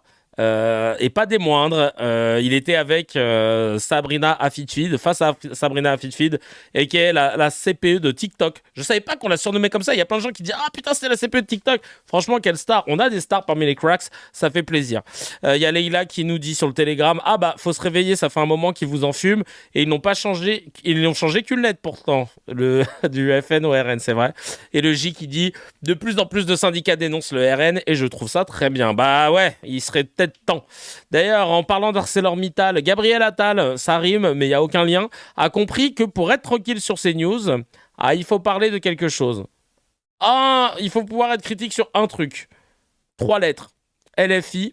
Et là, normalement, on ne te coupe pas la parole. Un trouble. C'est un sujet important. D'abord, vous savez, on a parlé des sujets de la lutte contre l'islamisme, la défense de la République, et vous avez vous-même rappelé à quel point j'avais été systématiquement ciblé par LFI à chaque fois que j'ai eu à prendre ces positions. Personne ne peut sincèrement croire que je suis un ami d'LFI ou un allié d'LFI. Je suis un des responsables politiques qu'ils ont le plus attaqué. Et je peux vous dire, pour des raisons de conviction personnelle aussi, moi j'ai grandi avec un père qui est malheureusement décédé aujourd'hui, mais qui m'a toujours dit tu as beau ne pas être juif, à cause de ton nom, tu subiras l'antisémitisme comme tous les juifs de France. Et il suffit d'ouvrir les réseaux sociaux pour le voir. Donc imaginez que je puisse avoir la moindre accointance avec ce parti est totalement impensable. Et pourtant, pour ces élections... Il parle de LFI comme si c'était le Rassemblement National, comme si c'était le Front National Canal Historique. C'est une dinguerie quand même. Oublie pas LFI pour remonter un peu chez les fachos. Non mais je te jure, c'est son conseiller qui lui a dit ça. Non mais c'est une dinguerie. Élections législatives, je me suis présenté dans ces élections législatives à un moment où il n'y avait pas beaucoup de... Ah, il y a un extrait. Ah bah trouvez-le-moi, il y a un extrait où il a appelé à voter pour LFI. Responsable politique de mon camp politique qui était prêt à se battre. Je me suis présenté en disant qu'il y avait 2 menaces pour le pays. une majorité tenue par la France Insoumise. C'est un pogrom politique. Et une majorité tenue par le Rassemblement National. Et que je me battais contre les deux. Et au premier tour, parce que par ailleurs on a désisté des candidats dans des circonscriptions où LFI risquait de gagner, on a évacué la possibilité qu'LFI puisse l'emporter au premier tour de cette élection législative. Et au second tour, il s'agissait d'empêcher que le Rassemblement National... Mais vous avez favorisé de fait le nouveau Front Populaire. Il y a moins... mathématique, c'était tu. Sonia Mabrouk, il y a moins de députés LFI aujourd'hui qu'il y en avait avant la dissolution. Parce que certains comme moi se sont battus dans ces législatives, où c'était beaucoup plus facile pour d'autres de ne rien dire, de pas se battre, qui allait sur les circonscriptions tenues par LFI pour se battre contre eux et pour les défier sur la circonscription dans le Vaucluse de Raphaël Arnaud. C'est moi qui suis allé pour faire campagne contre eux. Il y a moins de députés LFI aujourd'hui qu'il y en avait avant. Allez, on va regarder cette vidéo. Il y a beaucoup d'électeurs qui sont dans la situation de Stéphane et qui, effectivement, sont quelque part perdus et au deuxième tour ont des difficultés à se positionner. Moi, je le redis ici, tout me sépare de la France Insoumise. Jamais je ferai d'alliance avec la France Insoumise. Aujourd'hui, la France Insoumise n'est pas en situation d'avoir une majorité absolue à l'Assemblée nationale et de gouverner le pays. En revanche, l'extrême droite, le Front National, est en situation d'avoir une majorité absolue et de gouverner le pays. Donc ça ne fait pas plaisir, évidemment, à beaucoup de Français de devoir faire barrage au Front National en utilisant un autre bulletin qu'ils n'auraient pas voulu. Moi, je le dis ici, je considère que c'est aujourd'hui notre responsabilité que de le faire. Ah bah voilà, tu vois, quand tu veux. Tu vois, alors, qu'est-ce qu'il nous fait celui-là? Qu'est-ce qu'il nous fait celui-là, vraiment? Non mais, frère, ils sont d'un ridicule. Ils sont d'un ridicule. Lui, il essaye de se placer pour les présidentielles en disant « Je suis le premier président LGBT ». C'est ça qu'il a dit, LGBT ou queer. Ah bah là, d'un coup, il s'est dit « Tiens, avant, il voulait pas parler de sa vie privée. Maintenant, ah bah tiens, si je peux jouer si je peux jouer toutes les cartes, je vais les mettre. J'aime pas les filles. Je suis considéré comme juif. Je suis LGBT. Vous savez que je suis noir aussi. Hein. J'ai un oncle, il est marié à une de mes tantes et il est métis. Non mais vraiment, le mec, il va tout faire. Il va tout faire. Vraiment, le showrunner m'écrit à juste titre, qui croit vraiment qu'il peut avoir un destin présidentiel à part lui-même? Tu crois vraiment qu'on aurait envie de voter pour ta vieille tête? Ah frère, pour moi, quand je te vois, je pense à l'abaya. Voilà ton seul fait d'armes et c'était claqué au sol. C'est le Glucksmann de Renaissance, exactement. J'en sais qui dit menteur. S'il y a moins d'élus LFI, c'est parce qu'ils se sont désistés ou effacés au profit de candidats PS, les traîtres, pour faire gagner le nouveau Front Populaire. Et quand il y a eu triangulation, ils ont opté pour le barrage républicain, quitte à faire élire un macroniste. Certains comme moi se sont battus, combattant en mousse que tu es. Mais oui. Vraiment. Mais déjà, à quel moment tu peux être président quand tu mets ton ex en tant que ministre des Affaires étrangères? C'est vrai que ça fait un peu un placement, ce truc-là. Pas fan du tout. Irish qui dit, ou Irish, quand il dit « je me suis battu », j'ai du mal à imaginer comment il se bat. Il y avait une vidéo de lui en train de faire de la boxe. Le showrunner, j'ai même pas besoin de le dire, il l'avait déjà prévu. Bon, regardez, vous voulez savoir comment il se bat, notre ami... si le pays devient homophobe, il fait une thérapie de conversion. Je te jure, Dafta. Regardez comment il se bat. Quand il s'est battu dans le Vaucluse, c'était comme ça. Genou, middle,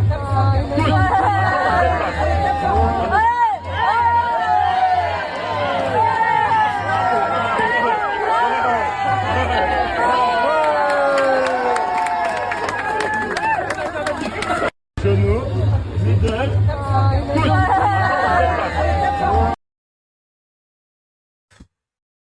Merci. Merci pour cette démonstration. Non mais c'est gênant. Vous voulez un autre truc gênant? Oh là là, c'est quand il a voulu faire une trend sur la musique là. Ouh, is that illegal? Où ça se serre la main là. Tu vas voir. Nouveau qui dit s'il se bat comme ça face au RN, je comprends pourquoi ils font 40%. Je le prends sans utiliser les mains et que le pied gauche. Non mais là, une merde. Même Mani, il le prend. Attends, je vais te retrouver ce truc de Gabriel Attal gênant de ouf. Alors attends, je vais le trouver quelque part. Gabriel Attal. Respecte Mani, ouais, je te jure. Ouais, non, j'avoue. Mani, il est trop haut pour ça. c'est cette vidéo gênante. Alors, parce que là, il veut remonter sur TikTok. Et ça marche, hein, c'est marrant, dès que t'es politique et que tu fais un truc débile, t'as des followers. Alors que quand tu travailles dur sur les réseaux, etc., tout le monde s'en fout. Voilà, c'était cette vidéo-là. Qu'est-ce que je l'ai trouvé gênante, regardez. Et j'ai trouvé encore plus gênant sur cette traîne. Non mais cringe. Le mec, il est plus jeune que moi. Il me fait de la peine. On dirait un yeuve. Et regardez, dans la même dégaine, la cringitude à son max. Quand tous les politiques veulent faire cette traîne nulle à chier, regardez. J'ai jamais vu des gens aussi peu à l'aise à juste devoir se serrer la main. T'es mal, le sourire, les mouvements de bouche gênés, les clignements le clignement des yeux, il y a rien qui va. Ça veut dire, mais le faites pas, les frères, si vous ne savez pas, le faites pas, c'est nul. Quand le député qui a lancé la commission d'enquête LFI rencontre celui qui va la gérer à partir de maintenant. Sauf qu'en plus, votre commission, elle n'a pas pu avoir lieu parce qu'on ne peut pas faire une enquête sur un parti. Non mais, et d'ailleurs, ça commence à tourner au vinaigre, cette enquête. Hein.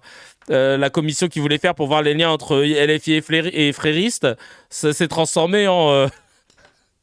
ça s'est transformé en... Ah merde, l'extrême droite, par contre, il y a des liens avec beaucoup de terroristes. Bref, gênance as fuck. Encore une fois, faites pas ça. Faites pas ça. Et là, qu'est-ce que j'ai d'autre Oh là putain, Sarah Knafo. Soutien, regardez ce message. Soutien à Jordan Bardella, victime d'une lâche agression. Agression. Pas d'impunité contre ces individus violents. Il a été victime, comme le dit Philippe Duval en dessous, d'un œuf. Hein. Un œuf. Large agression. Je vous rappelle qu'il y a quelques années, Mélenchon s'était pris de la bonne farine dans la gueule. Ils n'étaient pas plus outrés que ça hein, dans les médias. Alors là, on en a parlé comme si c'était Charlie Kirk. C'est une dinguerie. Un œuf, pour eux, c'est une balle de calache. Non, mais la vie de ma mère. Alors que Aymeric Caron, il s'est fait agresser par quelqu'un dans la rue. Il a eu le temps le mec est parti en scooter, il a eu le temps de le prendre de dos et d'avoir sa plaque d'immatriculation. Personne n'a relayé l'info. C'est un député qui se fait agresser quand même. Physiquement. Et là, un œuf et de la farine, ça y est. Alors là, faut branle-bas de combat. Non, mais c'est n'importe quoi. Et Bompard, qui était la cible de colis piégés. C'est vrai, ça. Et par contre, les morts et les viols de la police, balèque. Non, mais il y a tellement de choses. Mais les médias me rendent zinzin.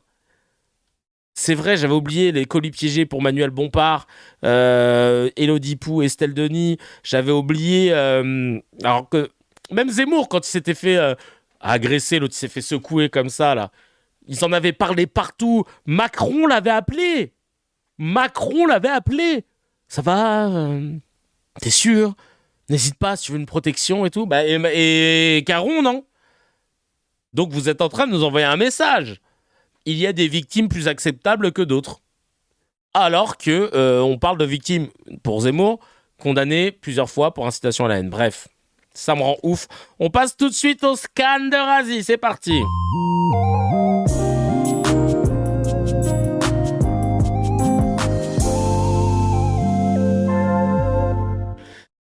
Hello YouTube, il est pour vous cet épisode, j'espère que vous allez bien. Merci à toutes celles et ceux qui étaient présentes pour Tout le monde le sait. La session 2 de Tout le monde le sait, ça fait plaisir vraiment.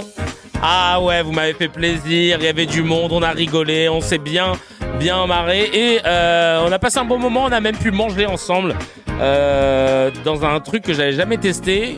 Mangez et cassez-vous, ça coûte pas cher du tout, c'est une dinguerie. C'est bien qu'il y ait des fast-food comme cela qui existent. On aimerait que ça existe avec de la bouffe un peu plus healthy, mais en tout cas, merci pour l'accueil. On a pu passer un super bon moment et franchement c'était un kiff. Merci à toutes celles et ceux qui étaient présentes, avec grand plaisir Nour. C'était un kiff.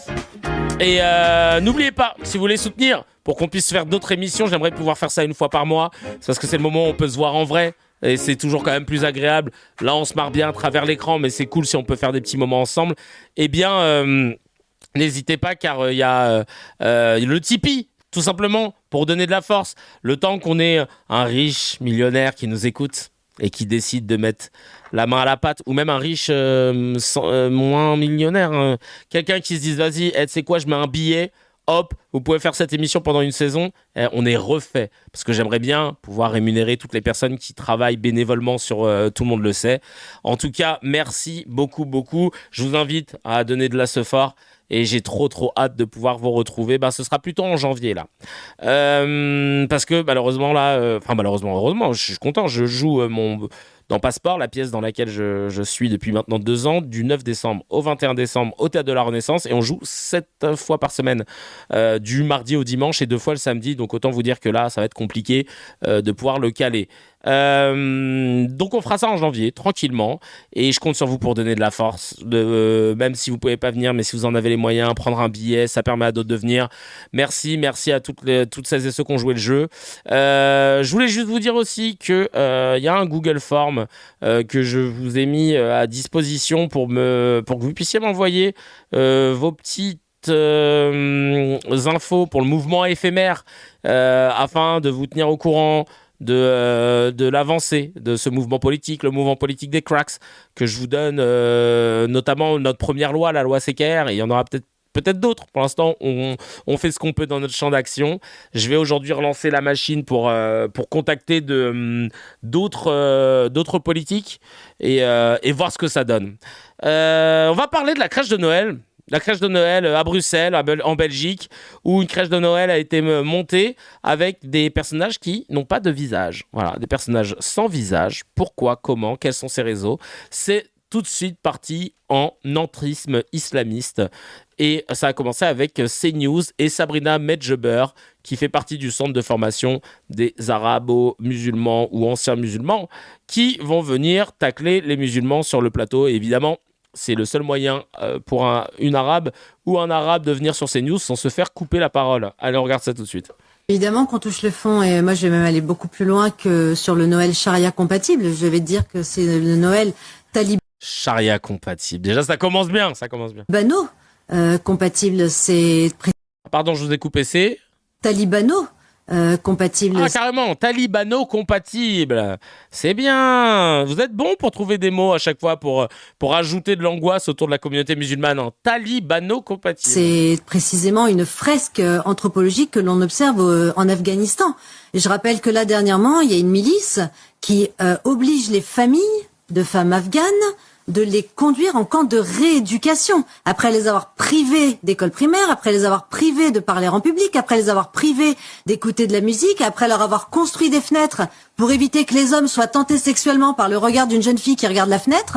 Eh bien, on en arrive à ce qui se passe justement en Afghanistan. Donc là, c'est d'une part, alors là, c'est on ne peut plus clair, l'effacement de la culture chrétienne. Là, il y a la soumission, la dimitude, la capitulation de l'esprit de Noël et des traditions et de l'ancrage culturel et cultuel occidental. Ça, c'est la première des remarques. Donc, il a tout à fait raison, ce footballeur, de dire on touche le fond.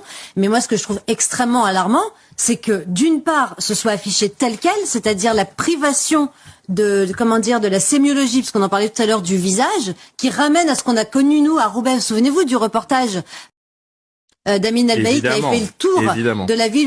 Évidemment. Mais de quoi elle parle ? Elle est vraiment en mode Rachel Cohn, hein. C'est-à-dire que là, elle a dit la dignitude. J'écoutais même pas. Attends, je vais remettre un replay. Culturel et cultuel. Là, elle enchaîne tous les mots. Elle fait comme le Rachel avec palestinisme, le colonisationnisme, machin. Occidental. Et elle parle d'un fake reportage à Roubaix, hein. Évidemment, notre ami David Guiraud l'avait bien démonté. Ça, c'est la première des remarques. Donc, il a tout à fait raison, ce footballeur, de dire on touche le fond. Mais moi, ce que je trouve extrêmement alarmant, c'est que d'une part, ce soit affiché tel quel, c'est-à-dire la privation de la sémiologie, parce qu'on en parlait tout à l'heure, du visage, qui ramène à ce qu'on a connu, nous, à Roubaix. Souvenez-vous du reportage d'Amin Albaï qui avait fait le tour de la ville où on voyait dans des librairies ou dans des boutiques des poupées sans visage. Pourquoi ? Parce qu'il ne faut pas, selon la tradition orthodoxe islamique, montrer les traits du visage, car ce serait seulement le grand créateur, Dieu donc, qui serait lui-même en capacité de créer les traits du visage. Donc c'est extrêmement inquiétant. Oh là là, comment les remixes, t'as peur. DJ Khaled, ils ont inventé des trucs. Là, tu sens qu'elle est en impro, hein. Mais elle enchaîne les mots. Elle enchaîne les mots-clés. Elle aura le chèque à la fin du mois. Vous rappelez-vous, c'est calculé selon les mots prononcés. C'est beaucoup plus qu'un Noël charia compatible. C'est à la fois une capitulation parce que je ne vois pas beaucoup d'associations. Ah, on a la petite Carolo d'ailleurs, tiens, qui nous vient de Charleroi en Belgique, qui peut nous en parler un peu plus. Elle nous dit c'est le président du MR. Le MR, c'est l'équivalent du RN chez nous, hein, si je dis pas de bêtises, tu me corriges, la petite Carolo, qui veut la polémique pour faire passer le fait qu'ils augmentent la TVA sur certains produits et sur le fait que des milliers de personnes vont être éjectées du chômage en janvier 2026.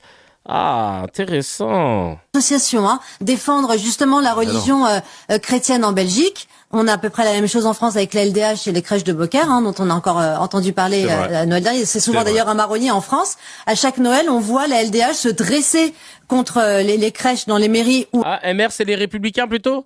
J'étais persuadé que c'était des FAF. Autant pour moi.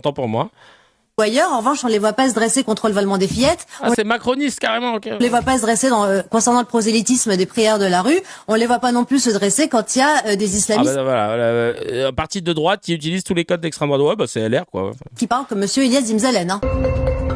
Désolé, je t'écoutais plus, Medjabber. Désolé. Je t'écoutais plus, ça m'intéressait pas. Mais en gros, tu nous as pondu ton étron avec évidemment le take qu'on te connaît anti-musulman, à inventer des mots, à les assembler les uns après les autres, voilà ce que j'ai cru comprendre, et pour nous dire que voilà, c'est encore un coup des islamistes qu'on décide de retirer, pourquoi la musique elle se lance, qu'on décide de retirer tout simplement des visages sur les personnages de cette crèche. Voilà. Alors cette crèche de Noël qui est faite avec des visages en tissu, c'est l'œuvre de l'artiste Victoria Maria Geyer ou Geyer, je sais pas comment on prononce son nom, désolé, en accord avec l'archevêché qui célèbre l'héritage du textile belge. Voilà. Je vais pas faire le spoiler de montrer le truc à la fin, machin, c'est ça. Alors d'ailleurs, je vais me le montrer maintenant. La réponse à toute cette polémique, c'est juste ça. Tout y est, les rois mages, l'âne et même un tout petit enfant Jésus. La nouvelle crèche de la Grand Place en pleine installation. À l'intérieur, des personnages de chiffon, aux habits inspirés du passé textile de la Belgique, mais sans visage. Le visage des personnages est fait dans un tissu qui est composé de toutes les couleurs. Ça se voit à sa gueule qu'il y a de l'entrisme islamiste frériste. Ça se voit qu'elle pratique ça, Victoria Maria. Des ethnies possibles et inimaginables afin de discriminer personne. Et on s'est longtemps posé la question, voilà, est-ce qu'on va leur faire des yeux, un nez, une bouche, donc un vrai visage. Et après de longues délibérations aussi avec l'archevêché, on a tous décidé ensemble de les laisser comme ça. C'est cette artiste bruxelloise qui a été choisie au terme d'une procédure de sélection pour mener son projet à bien. Bon bah voilà, apparemment... Ah merde, je vous ai pas montré, putain. Ah merde. Je vous ai pas montré. Bon voilà, c'était ça. C'était l'artiste. Elle est ici, voilà, je la remontre. Le visage des personnages est fait dans un tissu qui est composé de toutes les couleurs des ethnies possibles et inimaginables. C'est plutôt universaliste, je trouve ça bien, moi, tu vois. Voilà, après vous avez entendu le propos. Mais c'est une dinguerie, hein. C'est une dinguerie. Comment une ouverture d'esprit peut devenir... une ouverture d'esprit peut devenir quelque chose de totalement fantasmé. Typiquement un taliban, cette femme blonde occidentale. Donc c'est l'archevêché qui fait de l'entrisme musulman. Non mais ça n'a ni queue ni tête. Les gens ne veulent pas aller voir plus loin que leur émotion et que leur biais. Et c'est insupportable. C'est tout le temps comme ça. Tout le temps. Qui on a là encore dans cette affaire? Florence Bergeau-Claquet qui je mange. Oui, voilà, c'est toi. Là, qu'est-ce que tu nous as répondu encore, Florence? Noël charia compatible. Vous avez vu les éléments de langage, comment ils sont repris partout, par tout le monde. Charia compatible, ça y est, c'est le nouveau mot. On connaissait les câbles USB iPhone compatibles, Samsung compatibles. Là, maintenant, c'est charia compatible. Sur la Grand Place à Bruxelles, à gauche, la crèche. À droite, l'image d'un livre islamique pour les enfants. Et évidemment, du concordisme, pour faire comme Rachel Kahn qui invente des mots. Même là, pour le coup, c'est pas une invention. Le concordisme, voilà. Tu as trouvé la pochette d'un livre où il n'y avait pas de visage. Alors que moi, je peux aussi te montrer des pochettes de livres musulmans pour les enfants où on voit les visages. Hein. Mais bon, soit tu as décidé de prendre le livre où il n'y avait pas de visage et tu dis, bah, comme par hasard, je n'adore qu'Allah, il n'y a pas de visage. Et bah alors là, ils n'ont pas mis de visage. Et ouais, voilà, tu vois, comme pour vous montrer à quel point Dimitude. Alors Dimitude, elle le met souvent, c'est son nouveau hashtag. Je sais pas ce que c'est. La rigueur scientifique du CNRS. Hein. Ouais, non, mais elle cherche le CNRS, je vous le rappelle. Et cousine, c'est pas parce que t'as mis l'emoji du chapeau d'universitaire que t'en es une digne représentante. Ah ok, c'est par rapport au visage. Oh là là, j'avais même pas capté tellement ils vont chercher loin. Non mais de ouf. De ouf. À 65 000 balles la crèche, ça fait cher la polémique. Non mais de ouf. N'importe quoi, je te jure. Non mais... Cahier de charge, CNews, du muslim. Et oui, comme on le rappelle. Et la dimitude, ça vient d'où le dimi là Qu'est-ce que c'est? J'ai pas la rêve de son hashtag. Compatible? Ça veut dire compatible? Dhimmi, on va voir. Hein. Le dhimmi désigne dans l'histoire des sociétés islamiques un non-musulman vivant sous la protection d'un État musulman. Notamment les chrétiens, les juifs et les zoroastriens, et parfois les sabéens, considérés comme des gens du livre en raison de leur religion monothéiste ayant un livre sacré reconnu. Donc dhimmi, l'islam, par un pacte, dhimma, leur imposait le paiement d'un impôt de capitation. Mais je comprends même pas. C'est les non-musulmans qui vivent dans les pays islamiques. Ah, ok, d'accord. Donc, dimitude, c'est ça. Ok. Je te jure, loi CK, Dimmi, a man after midnight. Oh, c'est la dimitude. On comprend rien de ce qu'elle dit. Je te jure, la vie de ma mère, c'est nul. Nul. Mais tu connais, hein, apparemment, ces gens-là... comme ils ont trouvé les bons mots pour pouvoir être présents à la télévision, dans les médias, tout va bien, on leur pardonne tout. Et même cette propagande raciste et l'entrisme musulman au sein de l'église, surtout l'archevêché qui fait de l'entrisme musulman, ça j'adore. Il y a Sam sur le Telegram qui dit d'ailleurs pourquoi des musulmans radicaux s'approprieraient Noël, qui n'est pas une fête musulmane, dans le but de l'islamiser. Une sorte de grand remplacement des cultes chrétiens. Une fois de plus, ce serait une guerre de l'islam contre le christianisme. Chelou, non? Qui pourrait vouloir ça à part Zemmour? Mais c'est vrai en plus. C'est ça le pire dans tout ça.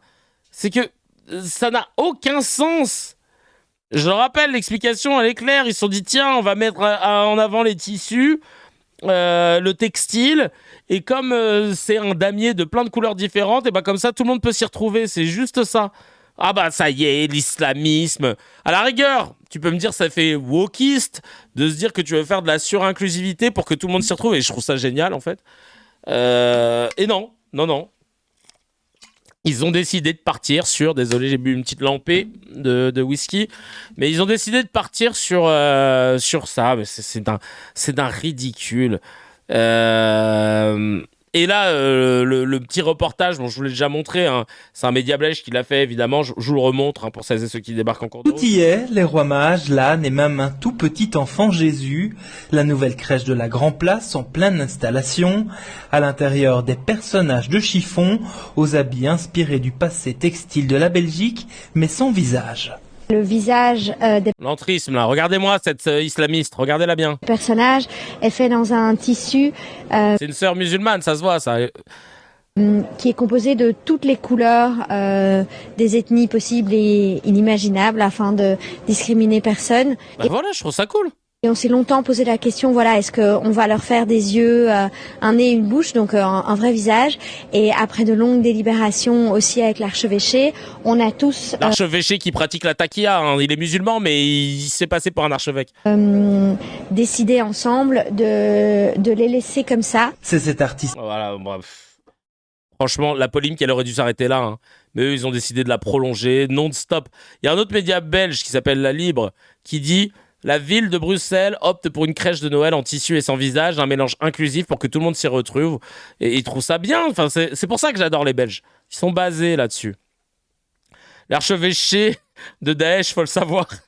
Je te jure, ils sont en train de s'inventer des trucs. Je voulais juste vous dire, petite parenthèse, on est plus de 640 à être simultanément en live entre Twitch, YouTube et Facebook. C'est notre record. Et ce, sans raid, si je dis pas de bêtises, on peut s'applaudir tous. Vraiment. Quel glow-up. Vous avez connu les cracks. L'époque où on commençait sur Twitch avec on était quoi? On était 30, 40. On se disait, putain, c'est chambé. On est plus de 640, là. Franchement, merci beaucoup pour la force. Ça fait trop plaisir. Sur Facebook, il n'y a que 20 pélos, je crois, ouais. Mais de fil en aiguille, ça va monter. Ça va monter. Putain, les vieux qu'on est, on est que 9. On est 9 maintenant. Ah, sur Facebook, non mais c'est le début. Sur TikTok, ça aurait pu monter plus. Mais wesh, TikTok, tu dis juste... tu dis n'importe quel mot, t'es banni. J'ai une pote qui Twitch beaucoup qui m'a dit que si tu dis juif, par exemple, t'es banni. Donc autant te dire que dans CKR, entre toutes les accus qu'on traite, pogrom, juifs, musulmans, frérisme, machin, bon, autant te dire que, voilà, TikTok, ils sont au collège. Ouais, je te jure, non mais laisse tomber, c'est pas grave. En tout cas, bravo, parce que là, ne serait-ce que juste sur Twitch, on est 296, c'est énorme. Tout à l'heure, on était plus de 300, enfin bref. Non, c'est une dinguerie. Merci beaucoup. Et, il y a ma chérie qui est là. Ma petite Gaëlle. Oh, ça fait plaisir. Comment tu vas? Ça fait longtemps que je t'ai pas vu. T'es les mythos. Ils font genre, ils habitent pas ensemble.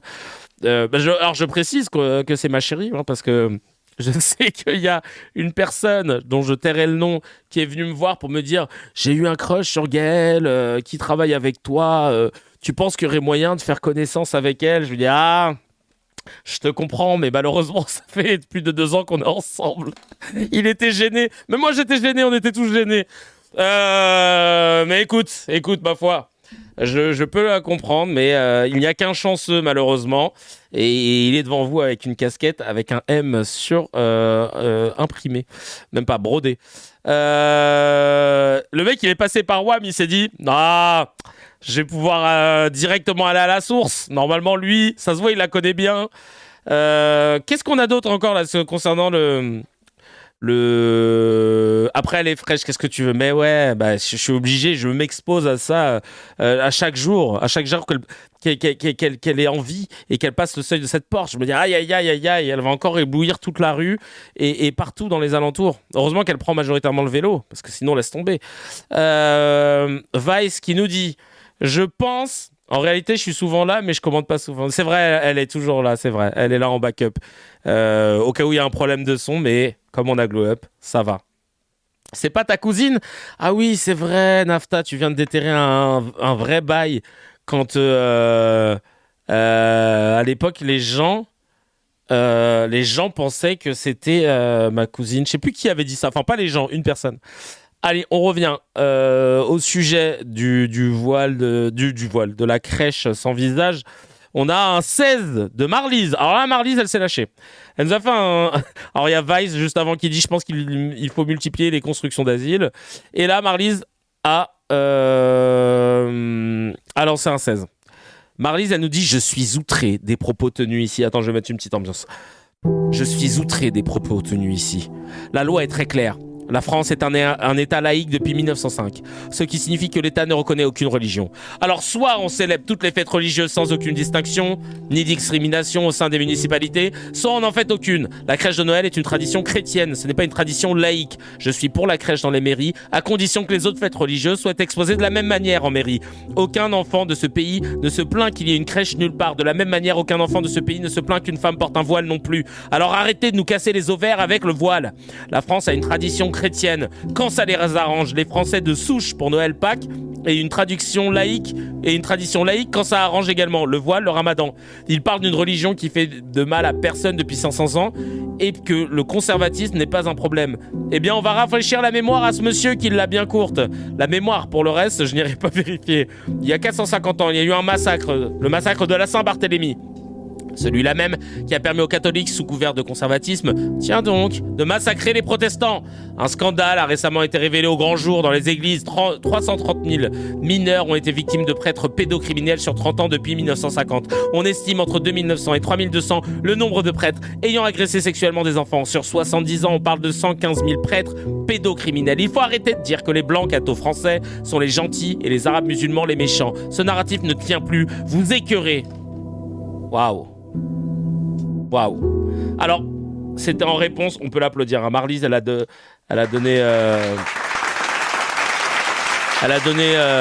de la voix. Mais j'ai sauté une étape. Pourquoi elle a raconté ça ? C'est parce que c'est le Printemps républicain qui avait décidé de parler par rapport à cette histoire de crèche. Et écoutez bien ce qui a été dit. Ils ont parfaitement droit de ne pas être chrétiens et d'être choqués par le fait qu'un maire utilise les bâtiments publics pour faire du prosélytisme catholique. Mais alors là, franchement, de la part de quelqu'un qui se dit d'une tradition catholique, c'est assez je suis aussi étonnant, membre du laboratoire de la République de Jean-Michel Blanquer et du laboratoire du printemps républicain. Oui, et néanmoins, est-ce qu'on peut pas se dire aujourd'hui non, rien à voir. Mais non, mais attendez, ce que joue Robert Ménard, moi je suis d'accord avec vous, la loi. Alors il y a quelqu'un d'autre qui avance masqué, et c'est l'islam. Qu'est-ce qui s'est passé hier à Bruxelles quand les pro-Hamas ont attaqué le marché de Noël, qui lui relève effectivement du folklore et de nos traditions, de nos modes de vie et de nos cultures, et là on a attaqué, et c'est évidemment derrière le drapeau du Hamas, c'est évidemment l'islam qui avance. Alors, c'est quoi le drapeau du Hamas du coup là qui a été vu ? Alors vous faites attention aux mots, Monsieur Couturier. Vous dites attention laïcité, sécularité. Ce n'est pas, on peut pas faire le lien entre islam et Hamas. Mais c'est important puisque là il faut vraiment. Je vous l'accorde. Vous reprenez vos mots. Islamistes. Ce sont les islamistes du Hamas. Ça n'a rien à voir avec l'islam.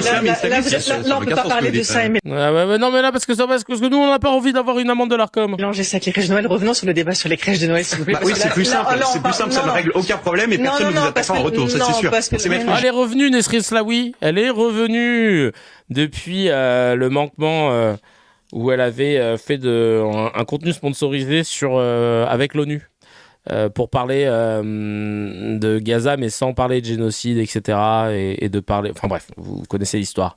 Gifle à sa grand-mère. Marx le disait, il avait compris avant tout le monde. S'attaquer au christianisme, c'est mettre une gifle à sa grand-mère. Personne ne vous attaque en retour, ça ne règle aucun problème. Personne n'est choqué par l'image qui se trouve derrière. Aucun enfant dans ce pays ne se plaint qu'il y ait une crèche nulle part. C'est simplement se cacher derrière le juridique pour enlever Noël de l'espace public. Moi, je veux bien. Annulons Noël, on supprime, on appelle ça les vacances d'hiver. On enlève la prime qui va avec, on enlève tout ce qui va avec. Mais on ne peut pas, cracher sur la tradition chrétienne qui accompagne, c'est quand même l'esprit de Noël, c'est quand même cela, c'est quand même la naissance de Jésus. On ne peut pas rejeter ces parties-là et ne garder simplement le côté juridique et le côté étatique de l'affaire. Moi, je trouve ça particulièrement triste. Et encore une fois, effectivement, ne pas s'attaquer à l'islamisme, c'est quand même beaucoup plus couard que de s'attaquer à une religion qui ne fait de mal à personne depuis 500 ans. Il y a des conservatismes dans toutes les religions, il faut les dénoncer partout. C'est ça le propos. Bon. C'est ça le propos politique. Le conservatisme n'est pas un problème, ça, pardon.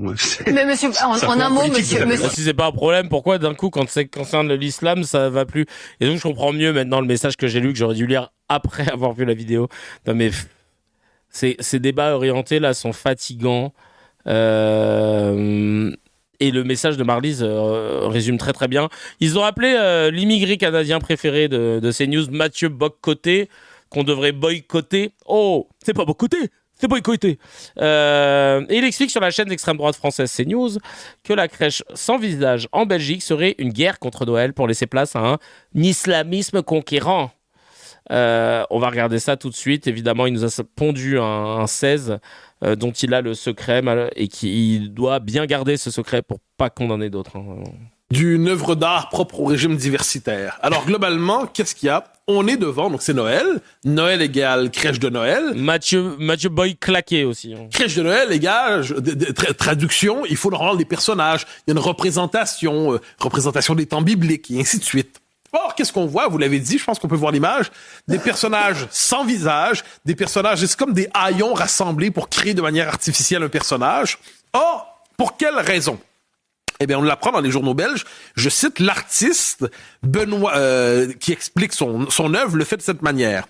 Il s'agit d'une œuvre poétique et inclusive. Je précise que 90%, si j'ai bien compris, j'espère ne pas me tromper, il y a des sondages en ligne, 90% des gens disent ne pas aimer. Donc, en matière d'inclusion, ça fonctionne plus ou moins bien. Et on nous dit le fait de ne pas mettre de visage permet à tout un chacun de s'approprier chaque personnage. Et ça permettrait à chacun de s'approprier les représentations. Alors, qu'est-ce qui se joue derrière ça? Comment expliquer la chose? Premier élément, en fait, j'expliquerai ça par une forme de séquence presque dialectique. Ces dernières années, on était dans la destruction de la tradition. Il fallait détruire tous les référents occidentaux pour créer la société multiculturelle, diversitaire, pour créer une société vide de toute substance qui pourrait renaître sous le signe de la diversité rédemptrice. Ça arrive là, le virage raciste, t'inquiète, il se prépare. Mais la tradition est encore là. Quand vous avez tout détruit, on constate que le peuple est encore attaché à ses symboles, notamment à la crèche. Dès lors, qu'est-ce que vous faites? Vous appropriez le symbole, mais vous lui prêtez un nouveau sens, un nouveau contenu. Vous lui imposez surtout une nouvelle esthétique avec un souci de défiguration explicite. Donc, vous voulez associer ce symbole venu du monde d'hier. Vous n'avez pas réussi à le détruire complètement. Vous le réappropriez sur le mode de la laideur. Et qu'est-ce qu'on voit à travers ça? Il y a l'effacement du visage. Mais vous voulez réapproprier avec le mode de la laideur. On s'en fout. Qu'est-ce qu'il raconte là? Il sort, mais vraiment. Alors là, lui, il se lève. Tu lui demandes de se lever. Il est à Walpé, le falzar baissé, et il est en train de nièche, hein, clairement là, parce que vraiment là, tout ce qui nous pond. Je croyais un peu bêtement que le christianisme était la religion du visage, de la singularité de l'homme. Eh bien, on vient bafouer cette marque chrétienne essentielle. Donc, à terme, qu'est-ce qu'on voit? En plus, il a écrit sa merde, hein, c'est ça qui est génial. L'inclusion. Ah, regarde, il est en train de regarder les chiottes là. Propose sur une forme d'exclusion préalable de notre patrimoine historique singulier. Voyant cela, j'ai envie de me dire, puisque c'est en Belgique, vivement qu'Alain Destex revienne aux affaires là-bas, ça pourrait peut-être mettre un retour au réel. Et rentre dans ton pays, toi aussi, sinon, si jamais t'aimes pas... si t'as l'impression qu'il y a des invasions, comment on peut qualifier ta présence dans ce cas? Permettre un retour au réel. Faut-il y voir, Mathieu Bocoté, un épisode de ce qu'on appelle depuis les années 1990 la guerre de Noël? La guerre contre Noël. La guerre contre. La war against Christmas.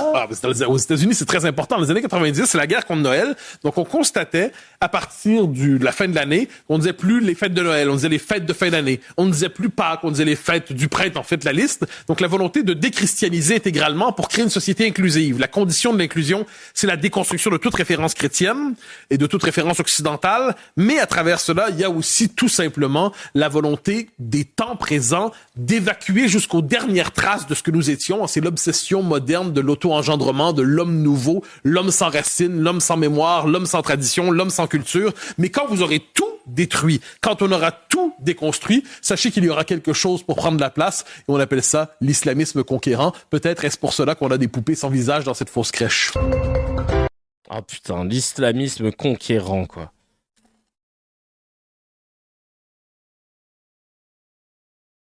Le tout vraiment avec 3 bouts de ficelle, 2 bouts de fromage, un bout de sauciflard, et hop, il t'a concocté un apéro, mais ça veut strictement rien dire, son truc. Purée de pommes de terre, quoi. Oh là là là là! C'est n'importe quoi, c'est affligeant. Alors que, encore une fois, on parle d'une artiste non musulmane, belge, avec l'accord des autorités de la cathédrale de Saint-Michel et Gudule à Bruxelles, qui a voulu célébrer le textile belge et proposer une représentation inclusive. Qu'est-ce que tu... Hein? Boycotter, là, je comprends pas. Mathieu, faut qu'on te boycotte. Hein. Clairement, là, c'est une dinguerie, je te jure. C'est une dinguerie. Tiens, comment ils en ont parlé sur Tout Beau Tout Neuf? Qu'est-ce qu'ils ont dit? Ils se demandent si la crèche au cœur d'une polémique aurait été pensée pour l'islam radical ou pour des musulmans radicaux. Ah ouais, décidément, tous dans la matrice. Hein. La scène a été filmée. Ah putain, par contre, le son est pas ouf. Attends.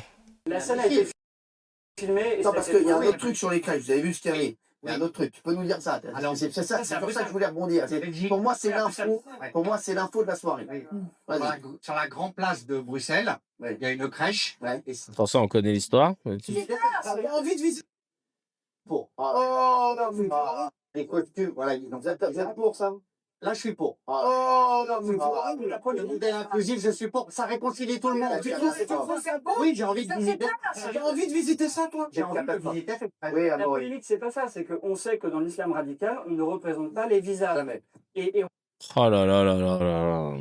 on se demande si c'est pas pour ça que vous demandez. Vous demandez. Pas que moi, je suis journaliste, j'ai lu les articles de presse et les gens s'interrogent et ils peuvent s'interroger. On a quand même le droit de s'interroger. Vous demandez. Bah oui, mais au final, si on t'a dit que c'est pas ça, pourquoi vous lâchez pas l'affaire? Je ne me demande pas. Mais c'est ça en fait qui rend ouf. On est en droit de se demander. Ben tu t'es demandé. La personne qui l'a faite, en l'occurrence l'artiste Victoria Maria Geyer, elle t'a dit bah c'est pas ça. Classe. Passe à autre chose en fait. Pourquoi vous insistez pour dire ouais mais bon, elle dit que c'est pas ça mais c'est quand même ça. Bah non mais elle t'a dit qu'elle a vu ça avec l'archevêché. Ouais, l'archevêché plutôt dèche ou c'est comment? Non mais en fait il y a un moment où si ouais, personne ne s'interroge d'ailleurs, il y a que lui. Et si l'artiste dit, si l'archevêché te dit bon bah fin du débat. Mais non, vous voulez le continuer à tout prix. Et c'est ça le problème. C'est ça le problème avec toutes ces personnes-là qui veulent pas lâcher l'affaire, à tout le temps booster l'extrême droite. D'ailleurs, lui, c'est un journaliste du média Valeurs Actuelles d'extrême droite. Hein. Et il n'a pas pris le temps de vérifier les faits, mais personne ne le coupe dans le plateau. On va couper toujours celui qui dit des trucs un peu qui ne va pas dans leur sens, à savoir ici Gilles Verdez. Et là, très très bonne vanne pour conclure. Une vanne visuelle en somme, donc désolé pour celles et ceux qui sont en train de faire leur sport en écoutant ce podcast, cette émission. En exclusivité, je vais vous montrer la crèche du siège du FN, sans juifs, sans arabes, sans africains et sans migrants. Et ça donne ça. Et bah ouais, parce que votre Jésus aux yeux bleus là, et aux cheveux blonds châtains, c'est bien gentil, mais il vient de Bethléem. On est sur de l'oriental. Hein. Et si tu veux une vraie crèche, mais sans tout ce que tu n'aimes pas, et ben voilà à quoi elle ressemblerait ta crèche chacal. Donc voilà, il vient de Palestine, Jésus. Non mais vraiment pour le coup. Oui, c'était cette région-là qu'on appelait Bethléem, si je dis pas de bêtises. Allez, vous m'avez lancé. Je regardais où c'était Bethléem. Ah, c'est à Nantes. Ah, je viens de voir. Putain, autant pour moi. Notre-Dame de Bethléem. Bethléem, il est plus basané qu'il ne croit. Ah, bah. Ah là, de ouf. C'est en Cisjordanie, en Palestine, ouais. C'est ça. Ok, ouais, bien vu. On dit la même. Gros son de... Ah, non, bien vu. Il n'y a aucun blanc dans la Bible. Hein. Non, mais... franchement, c'est une dinguerie. C'est une dinguerie. Bethléem en Judée. Ah, Judée-Samarie, lieu de naissance de Jésus. Ah, mais oui, bien sûr, on comprend. Voilà, pour finir sur ce scan, c'est important de rappeler tout ça. On passe tout de suite. Merde, je ferme mon conducteur. On passe tout de suite au no comment, les amis. No comment.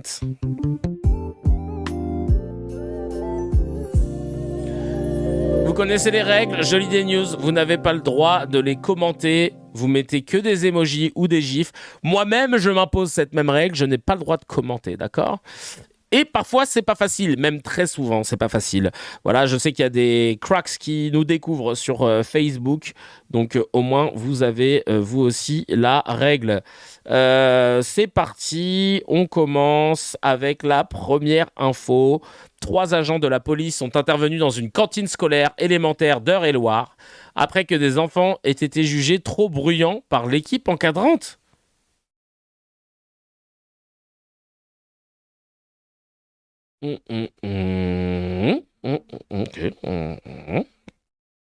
La Knesset a rejeté un projet de loi qui prévoyait d'accorder une aide financière exceptionnelle aux otages israéliens libérés et aux familles d'otages tués.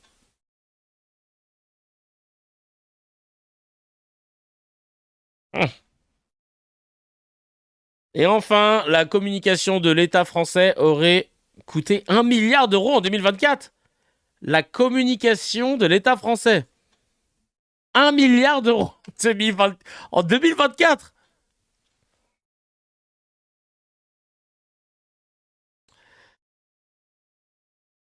Allez, on passe tout de suite au miel pour faire passer tout ça. Parce que là, c'était pas facile. Aïe, aïe, aïe. Un petit peu de miel, là. Alors, je sais pas qui c'est. J'ai pas regardé son prénom, peut-être que c'est dans la vidéo, mais j'ai adoré. Attends, c'est l'auteur de Les Derniers Jours du Parti Socialiste, ok. Bah attends, je vais regarder qui c'est. Les derniers jours du Parti Socialiste. C'est édition Le Seuil. Ah bah ils sont deux. Ah non, ils sont un. Aurélien Bélanger.